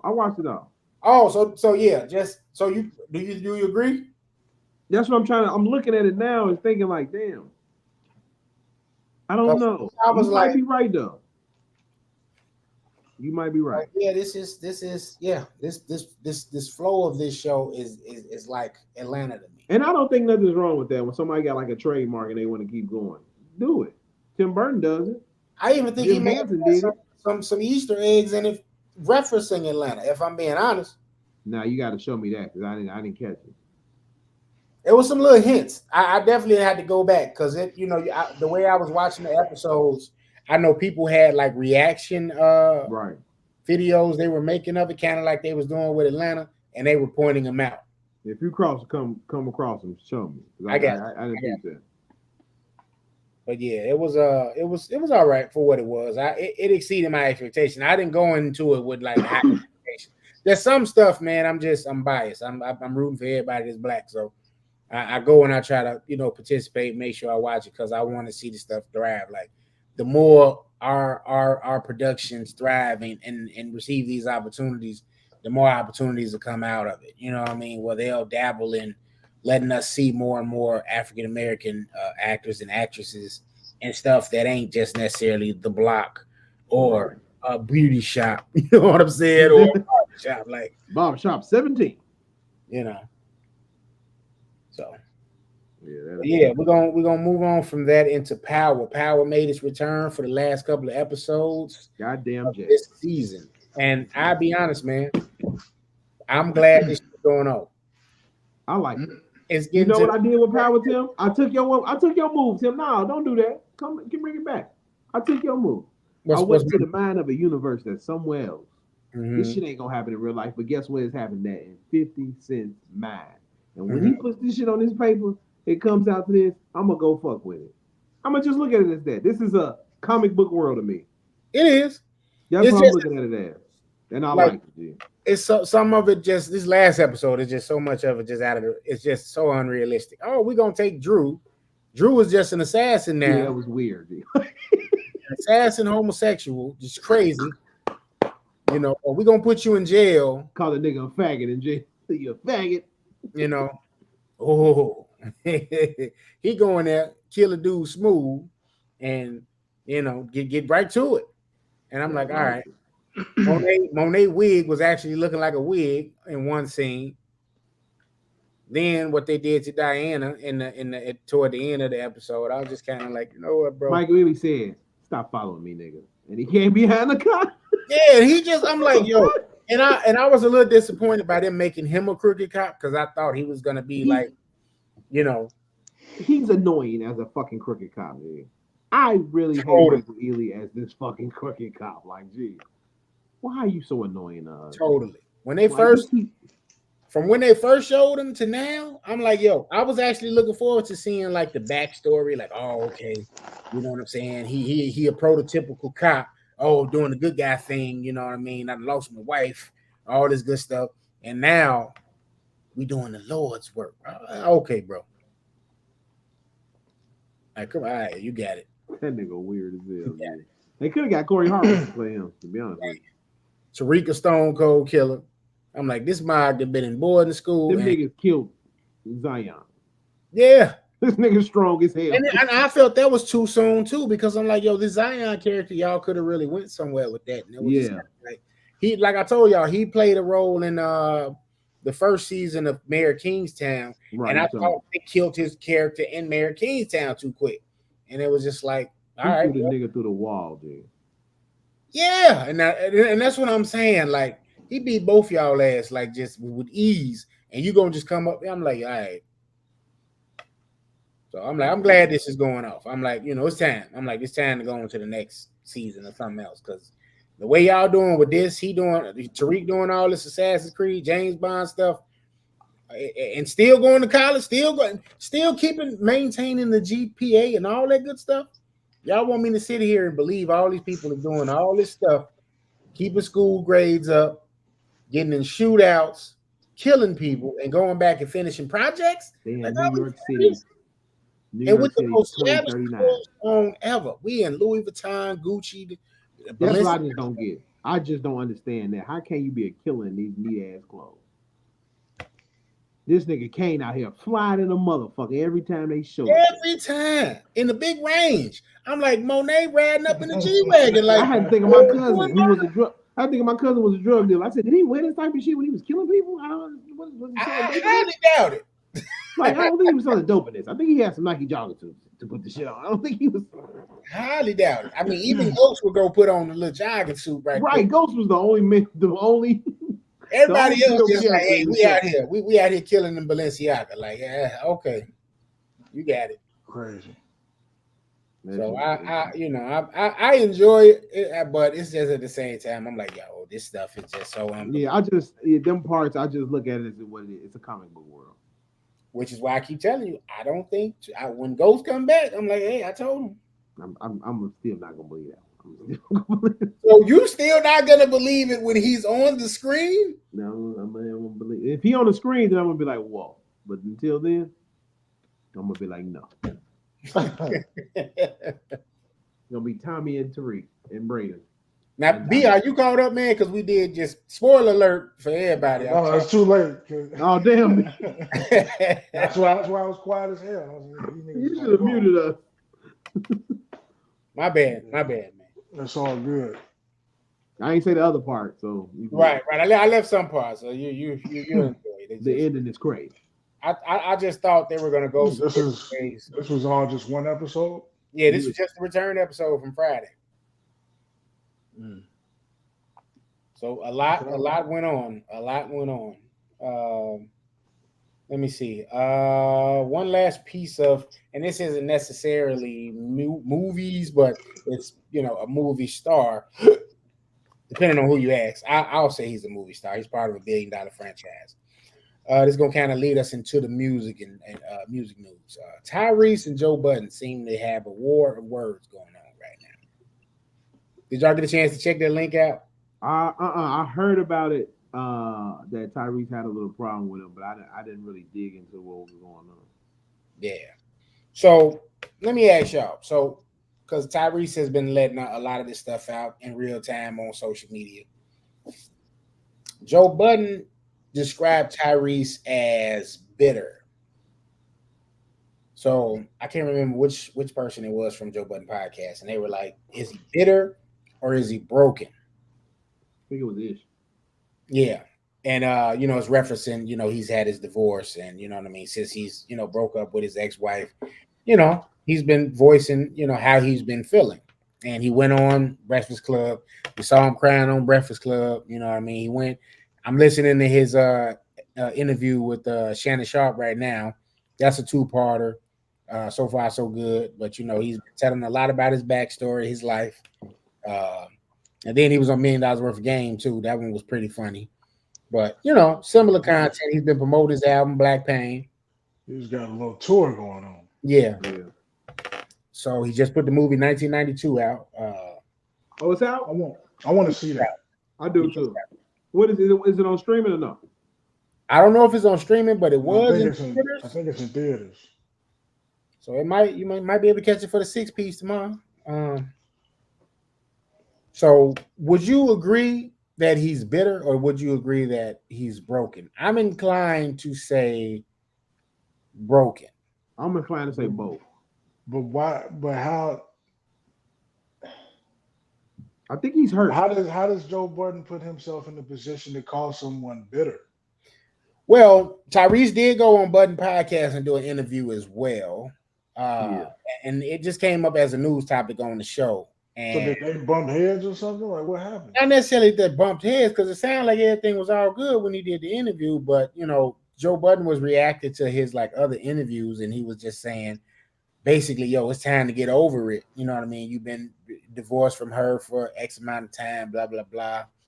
And he just was like, he appears, bitter about the breakup. But who isn't bitter about a breakup, for starters? Like, you go through a bitter period. First off, that man was married, so it's different than just a relationship.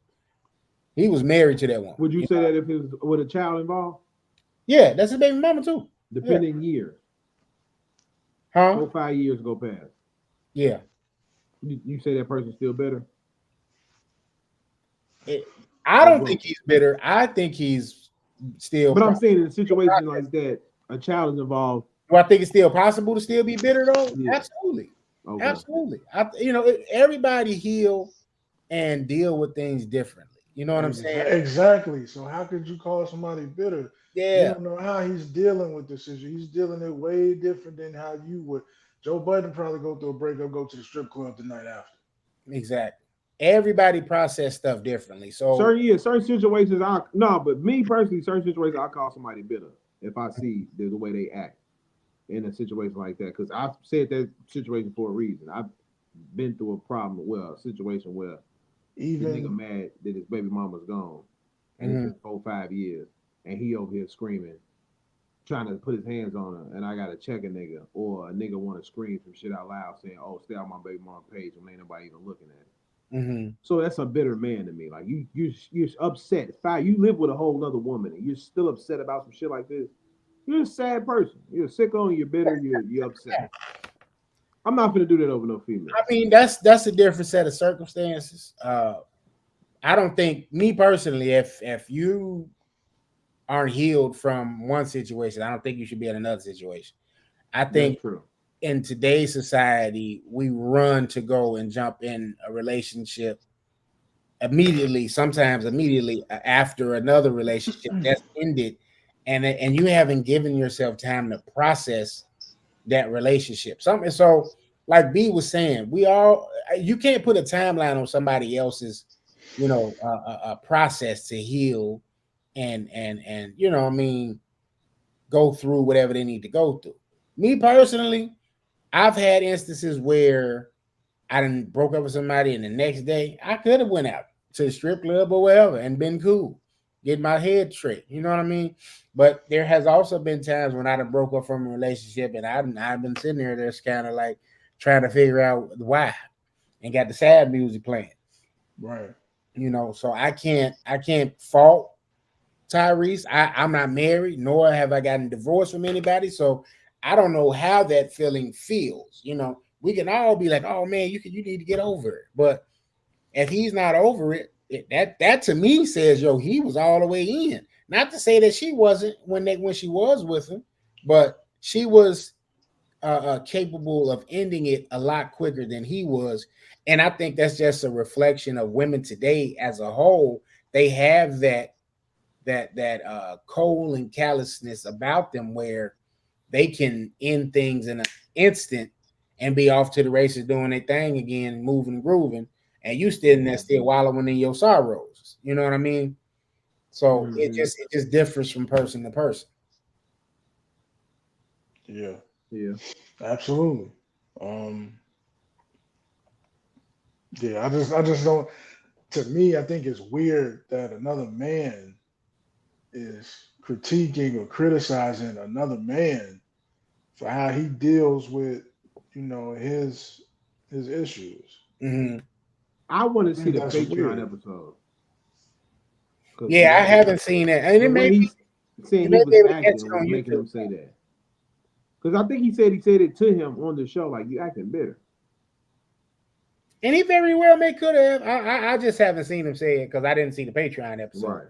But my thing is, even if he was, who were you to call him out on that? Mm-hmm. Sometimes a friend has to be a friend and call somebody out on something.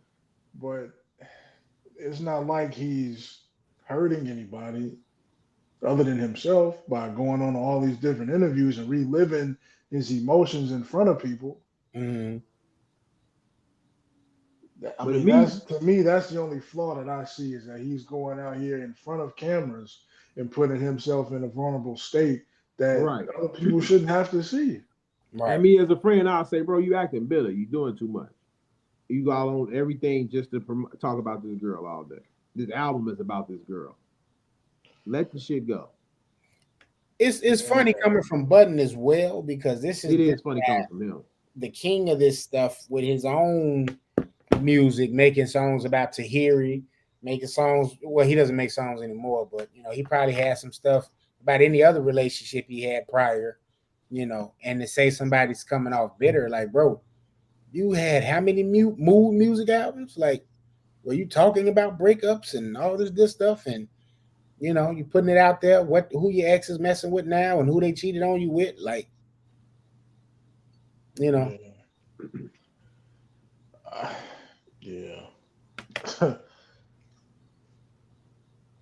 Joe Budden is a weird guy. It's a reason that he don't have like a lot of people stick around long in his life. Mm-hmm. Yeah, I can say he's a Virgo for sure. and I got a chance to experience another Virgo, and I didn't like that shit. Mm-hmm. I didn't like that shit at all. So now I see what people say about me, like as far as how Virgos act. I don't think I act like that all the time, but I understand what they're saying because I experienced it firsthand. Mm-hmm. So I don't know, man. It's just, to me, that shit is just odd on both sides. I get it. The fact that Budden is calling this man out, and the fact that this man is putting himself out there to be called out. Mm-hmm. And it ain't the first time. It ain't the first time he's done it. Like, right. We didn't seen him on live crying and shit. Like, that's not the place for that. And who's to say that ain't by design? Because again, we rarely, as black men, when we are getting raised when we're kids, we're not told to, express ourselves in them natures. You know what I'm saying? Man up, little man. You know what I'm saying? And you told to kind of like compress feelings. You know what I mean? And not really express yourself in those regards. So to see somebody, you know what I mean, going to the lengths Tyree's going to now to say, hey, look, it's okay to express yourself. If you hurt, you hurt. You know what I'm saying? If you feel like you got to cry, hey, cry. You know what I mean? I get it. And that's a thing that it seems like he pushes, but now it kind of feels like he's using that as a gimmick. Like it almost doesn't feel genuine now because it's just being pushed too much. And it's like you see when he's doing it, the movie release and then the album release. It definitely ramped up when it was time for that stuff. I could definitely see it being looked at upon as a marketing tactic, which it very well could have been. Like I'm not gonna sit there and say it wasn't. I think it was a little bit both. If I'm being honest, if this is what the content of my album is, I'm still going through this mentally. I'm processing it, and then he got a woman. This woman fine, you know what I mean. So I think about that. It's like, okay, how does your woman feel about that? Like you still going on ranting and raving about ex-wife? Like you got a whole another woman right here that's with you. When did he get divorced? I want to say like 2 years ago, 3 years ago. I was gonna say 3-4 years ago. So it's been a couple of years, you know. It's that child support. That's what it is. That nigga going crazy. Oh, that was when he was talking about the court shit. Okay, yeah. What more do you want from me? That's what that nigga was doing. Oh my god. Now I will say I had looked into that when it was happening. The judge was doing him dirty. Yeah. The judge was a little unfair on her behalf. But yeah, just putting yourself on camera like that to me is it's unfitting for anybody. Yeah, I agree. Well said, gents. Well said. I think the first time I saw somebody like crying and shit, where I was like, man, what is this? I think it was Stephon Marbury. He was just crying, bro. He wasn't even talking, bro. He was on live, like listening to Kirk Franklin or Donnie McClurkin or some shit. And he just started crying out of nowhere. Wow. This was back in like 2008, maybe. 2007, 2008, bro. He was I think he was on YouTube. It was a YouTube video. You can look it up, bro. He's just crying. Maybe someone was touching his spirit. Is it during that little run he had when he was just like, he was eating Vaseline and all that? Like he was wilding out on line. And you see his cousin doing the same thing, right? Who's Bassett? Yeah. I see him on Vlad a lot now. His ass act weird. Vlad writing that check. Speaking of, man, you know, Vlad had that back and forth with Marlon Wayans. What's that? Oh, yeah. That's the picture. Bro, nigga was wilding. He was getting rubbed on while he was crying. Oh, I didn't see nobody in the background. He was rubbing I saw his homies was in the back. Or somebody was in the back. That's wild for the homies to be in the back while you in the camera. Like, what the world? Like, that nigga's crying. I'm seeing in the back, bro. You good? Like, ain't nobody gonna ask him if he alright. Nigga naked as hell though. You say, D'Angelo, how does it feel? That's exactly how he looked. But Vlad, he had that back and forth with Marlon Wayans about the price of Marlon coming on Vlad. Marlon wanted $40,000. Fuck out of here. You ain't worth no $40K. And he said, you're not gonna bring the draw. That's gonna reimburse me for paying that to you. So I saw Marlon got interview with Shannon Sharp. That got 5 million views. Mm-hmm. 5 days. Showed up and showed out. So he apparently somebody's watching it, unless all his family is streaming up. He's just running the numbers up. But yeah, I'm in the process of watching that right now. Okay. Yeah, that's my next one to watch from Shannon Sharp once I finish the Tyrese episode. All right. Well, we got one more controversial topic to discuss. Was you want to talk about the brat getting divorced? Nah, I think this was a little more juicy. Pause. That's man, Tim, gee. I said pause. Pause.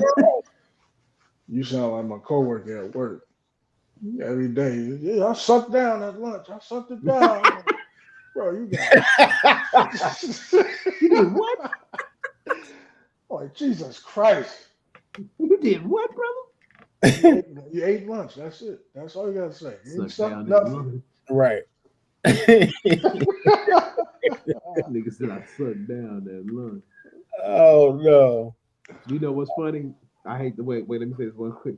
This Asian man on my route. He always come outside like ask for, do I want a water, but he does this all the time. Oh wow. And he know what he doing. Oh my God.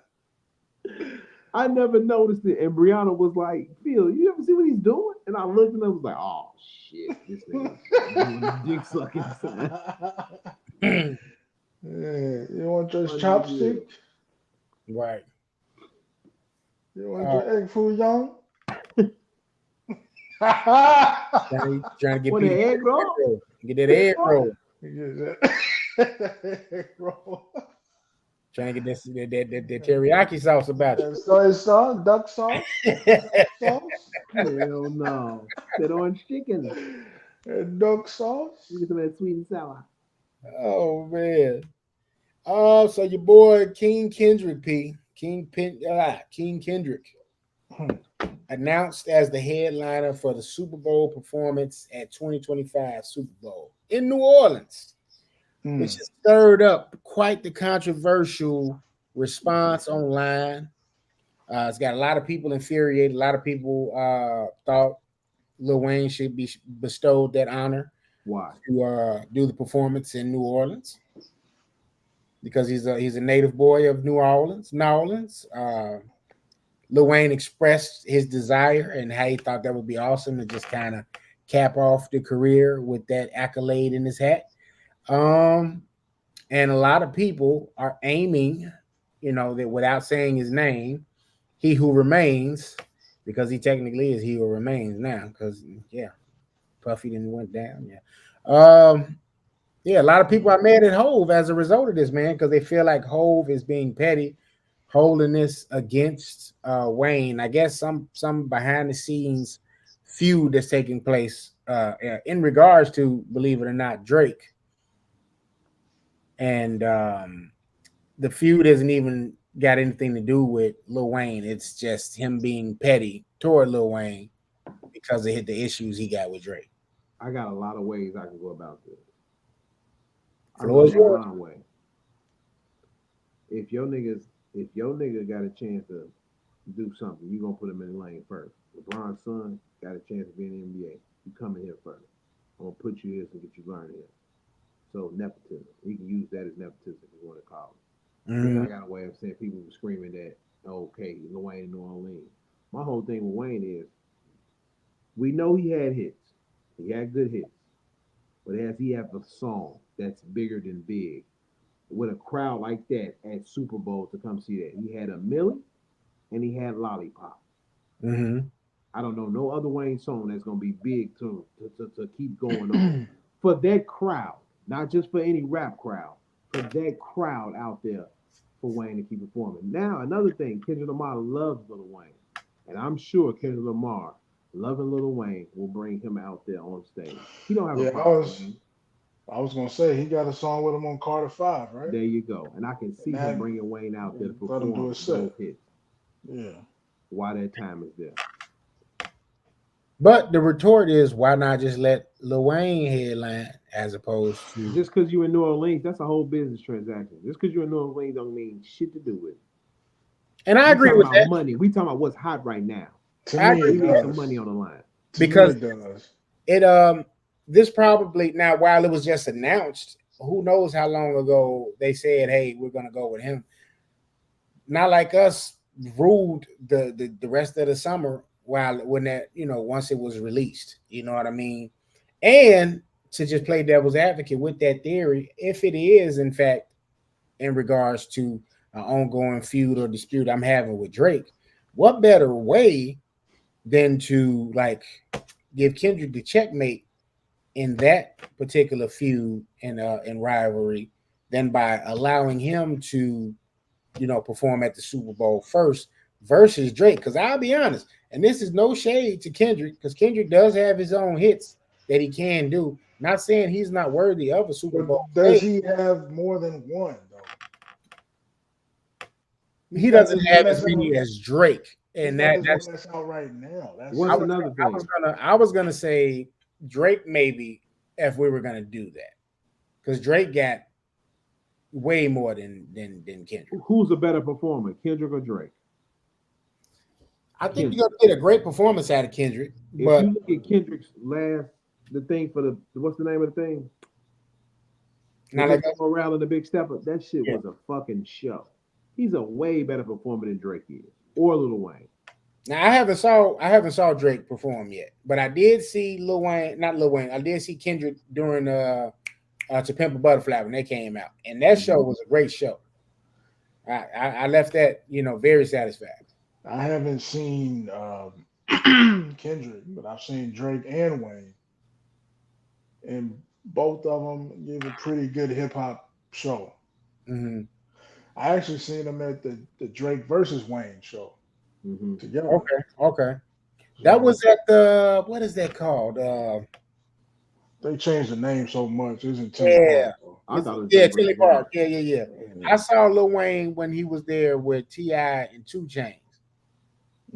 So that's when I got a chance to see Lil Wayne. So Lil Wayne does have a good show as well. Now Drake's show is better than Wayne's. I take your word on it. But when I've seen Drake prior to that, it was early on and it wasn't as good. Mm-hmm. It got better. But what I was going to say is I think Wayne should have had the upper hand on that because they're in New Orleans. And he's got more hits to offer on a wider scale. I don't know. I'll say this. Kendrick is hot as fish grease right now. Mm-hmm. But will he be that in February? I believe so. That was my thing. Are we still checking for Not Like Us in February? Absolutely not. But it'll still be a good hit. He can still perform it, but right. I mean, you 7 months too late now. That was my thing. Like I was having a discussion about that earlier, and I'm like, Not Like Us is probably the biggest. Not probably, it is the biggest diss track since Hit 'Em Up.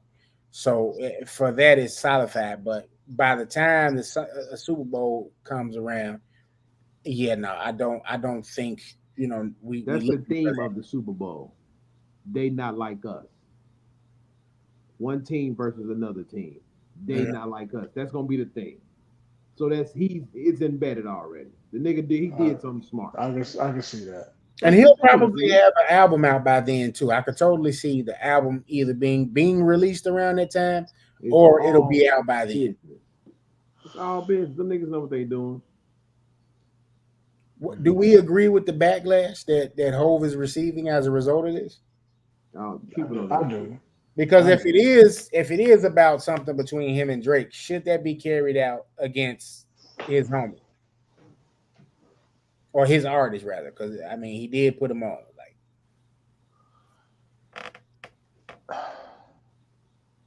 We can't really say because we don't know the facts. Jay ain't rapping no more. But I don't know. Like Nicki does say a lot of bitter shit, and obviously her people like Birdman, they just gonna back her up on that shit. They're gonna double down. So I can't say for sure that I know that that's in relation to that, but I feel like for the career that Wayne had, he should have been offered that slot first, just out of respect. Right. That's how I was looking at it. But again, and also that would have been an opportunity for a lot of people to be on because he put on a lot of people. Yeah. Mm-hmm. We could have got some little hot boy shit. Some of everything. Right. T-Pain shit. You would have got a good show out of that. Not to say we won't, with Kendrick, because I do think who can Kendrick bring out with him though? I'm thinking you would get TDE, you get a Black History reunion on there. You would get him. I feel like he's bringing Wayne out. But that I really do. I mean, he would have to. They would touch on that song from the Black Panther soundtrack. I think you would get J-Rock out there doing Win. But the only person that's worthy of being out there is SZA. Yeah. But it's only 15 minutes anyway. Yeah. So they come out there, they do a half a verse or a verse, and he's probably gonna, because this was my thing. He was just out there a few years ago with Dr. Dre. Right. So I really don't want to see him touch them songs again. I don't want to see him on. I ain't gonna lie, I don't want to see him out there. So it's like if he comes on there now, I was looking at his discography earlier. I was like, okay, he could do like a rap rock version of the backseat freestyle song. Martin Had a Dream. They got a lot of energy. I could see that, especially if he got the band out there doing that again. What song did I say? I had that in the text. But it was, I said you could probably see Schoolboy come out there, do Man of the Year, Collard Green. You could see, like I said, J-Rock win. I can't see that. I can see Win, but I can't see Schoolboy Q out there doing shit. I hope he don't either. Really? Schoolboy, none of them, except for Kendrick and SZA, are on the scale to be on that stage. Yeah, they not. I don't know of a Kendrick and SZA song though that the Black Panther song, yeah. That's that, right? Yeah. That's it. So look, that's what I'm saying. He doesn't have that catalog, and the niggas in TDE definitely don't have no catalog to be out there. SZA and him, they would have to. Kendrick would have to do 10 minutes. He gives SZA like 3. Mm-hmm. So I'm thinking Humble, Bitch Don't Kill My Vibe, Backseat Freestyle, and Not Like Us. Backseat Freestyle getting scratched. Yeah, that's getting scratched. I think, like what's the name said, the Black Panther song. They gotta play that. That song make me cry. What about Humble and what about Bitch Don't Kill My Vibe? Yeah, maybe Bitch Not Kill My Vibe. Maybe, but Humble is big energy. I could see that for sure. I was just trying to think of songs that are get the crowd hype. He can do the DNA song. Mm-hmm. All his songs are songs to win for. Really, all the shit off Damn he could do. DNA, and that's why I was getting them off of Damn. I figured it would either be a mashup of songs from Damn and Good Kid, Mad City. I don't know if it'll be anything off of the other stuff. The other stuff ain't widely popular. Yeah, and he did all right. He did a little he did a mix of that on the Dre set. So for me, I just don't want to see him do nothing he did already. Yeah. But I mean, Wayne got a whole untapped catalog for Super Bowl. Mm-hmm. So.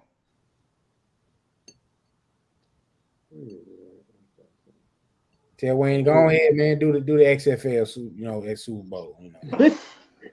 Nah, gee, what? I'm just saying, man. How you tell a nigga to do the XFL Super Bowl? Hey, Rock and let him get that role. You know what I'm saying? It's about drive. It's about power. It's about you dumb as hell. The XFL Super Bowl. Rockin' Jock, Super Bowl. You know. Hov said, "Nah, nigga." That's wild. But outside of that, man, and that's crazy. It's crazy because prior to this, Wayne and Jay had a relationship. Mm-hmm. Definitely did. Definitely. I don't know what happened. That's why they say it ain't necessarily nothing with Wayne and Hov. This is everything with Wayne and Drake. And I really just want to know what Drake did. Like, outside of talking to Beyonce, like, what did he do? Like, you know. But Drake is known to rub niggas the wrong way. Yeah. He always do some bullshit that have you looking at him sideways. He even did some shit to Wayne, but it is what it is. Yeah.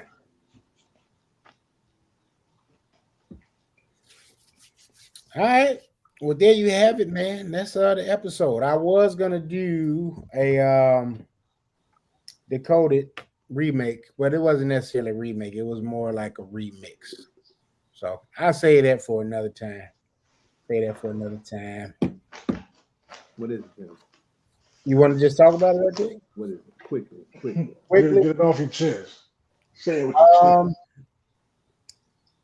Well, it was. We go to it. This remix, did it leave something to desire, or was it on point? So the original song was "Wetter" by Twista, and of course the remix was the Cuffy remix by Beyonce. I love that shit. Cuffy. Yeah, it's yeah. She used his beat and made it to her song. You've heard it, Pete. You had that heard out. I ain't gonna lie. When I hear that Beyonce shit, that's probably one of my favorite Beyonce songs. It's top five. It's top five for sure. Yeah. Okay, yeah. I like that one better too. I feel like falling in love. That joint. I like it. I like it. I just was trying. I like that one better.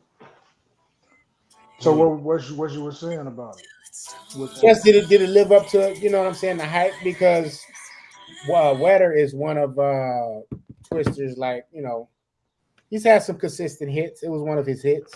And again, that classic. I don't think it got the push as Get It Wet got though. Oh, he was independent by then, though. That's why. Like he wasn't on Atlantic Records no more.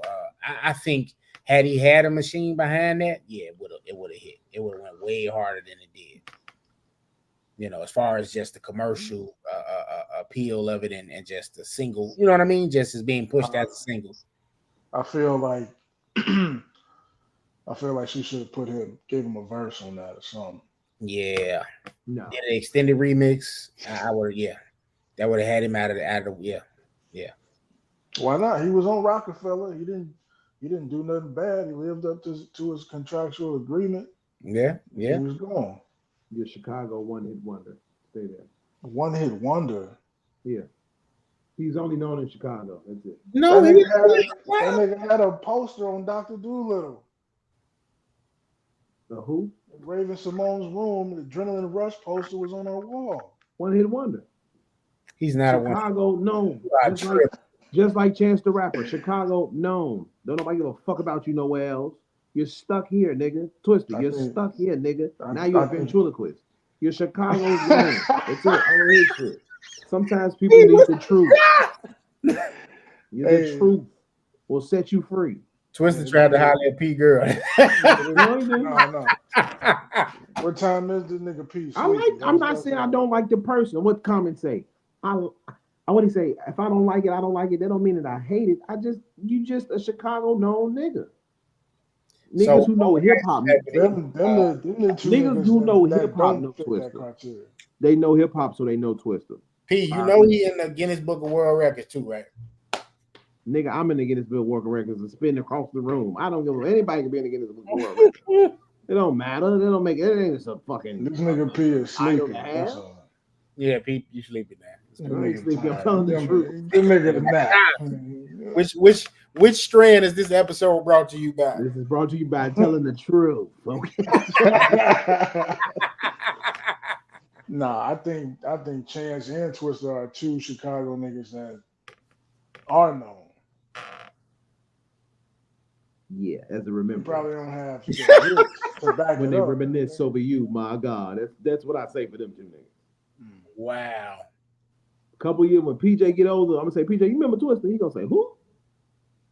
I'm gonna say, PJ, you remember who another rapper? Like, yeah, that nigga taught me how to shoot last week. Yeah. The legit homeless bum on the street. Yeah, he teaches the CDL class. I mean, the concealed carry class. Oh man. Legit ball and guns. Shout out to Twister, man. What's going on? All right, man. Well, that's it, y'all. Can't disrespect Twister and shout him out. Come on. Right. That's how they do. It's all love. P on the young nigga shit. It's all love. All everything for the child of God. You gotta hit the truth. That's all. But y'all make sure y'all tune in, like, share, and subscribe. Tell a friend to tell a friend. Make sure y'all be on the lookout for the next Homies on Films coming very soon. Very soon. People want to be guests already. Y'all gonna do a page for it, or? I was gonna ask you that, B. Man, it's hard enough to keep up with this shit. Yeah, drop it on here. Go ahead, put it on. I'm like, yeah, we can just get the eyeballs it's on. a part of the umbrella. We all know. What happened? The only reason I posted the last videos, I was already in the makes of making a Boulevard Ave post. Oh, let me do this shit too. Yeah. You see what happens as soon as we put it on there. Man, I need to slide. Okay. Right. So, but y'all make sure y'all tune in, check that out. Make sure you also check out Hot Take Wrestling. Every Wednesday we do the live stream. Episodes are released on Fridays. I don't got nothing else, man. I'm working on hip R&B Night Moves Volume 2. And I'm working on Hip Hop Night Moves Volume 3. So y'all be on the lookout for that coming soon. It'll be good for the fourth quarter action. We're gonna finally do our Decoded of Crazy Sexy Cool next episode. Yeah. Yeah. Getting ready. We had to get it, we need another week. We got y'all though, promise. And then from there, Pete, what was the next director's chair? Eve's Bayou. Yeah. So that's it. That's all, folks. Anything else y'all want to add, fellas? Nah, not me. Get well soon, Dame Dash. What? Did his teeth fell out? Niggas' teeth fell out. You know what I'm saying? He out here looking like Joel Santana when his shit fell out. Man, hate to see niggas just come down like that, man. You know, Currency say, Big Homie said he got visions of the rooftop. And Dame was my man back in the day, dude. Like, yeah. Rockefeller used to be like larger than life. You stole Rockefeller from Dame. You stole Kanye from Dame. And I'm gonna bring that up on the next episode before we get into the meat and potatoes of it. What would a Kanye Super Bowl performance look like? What you laughing at, Pete? Meat and potato. Get to the meat and potatoes, man. I told you, bro. What I be trying not to curse, man. So you gotta let me say my other little catchphrase. I like it though, because it just shows we getting older. Get down to the nitty gritty. Yeah, you know what I'm saying. So I definitely will unpack that. If Kanye were to do a Super Bowl performance, would you want him to do his Kanye good music thing, kind of like how Dr. Dre did, where he had his artists on display, or would you want him to just do his stuff, like do his discography? I don't think he would let anybody else perform.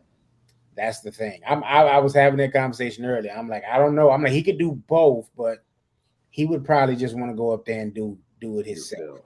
He probably let Ty Dolla $ign come up there and sing. That's about it. But yeah, because he ain't sing that hook and get your ass off stage. Yeah.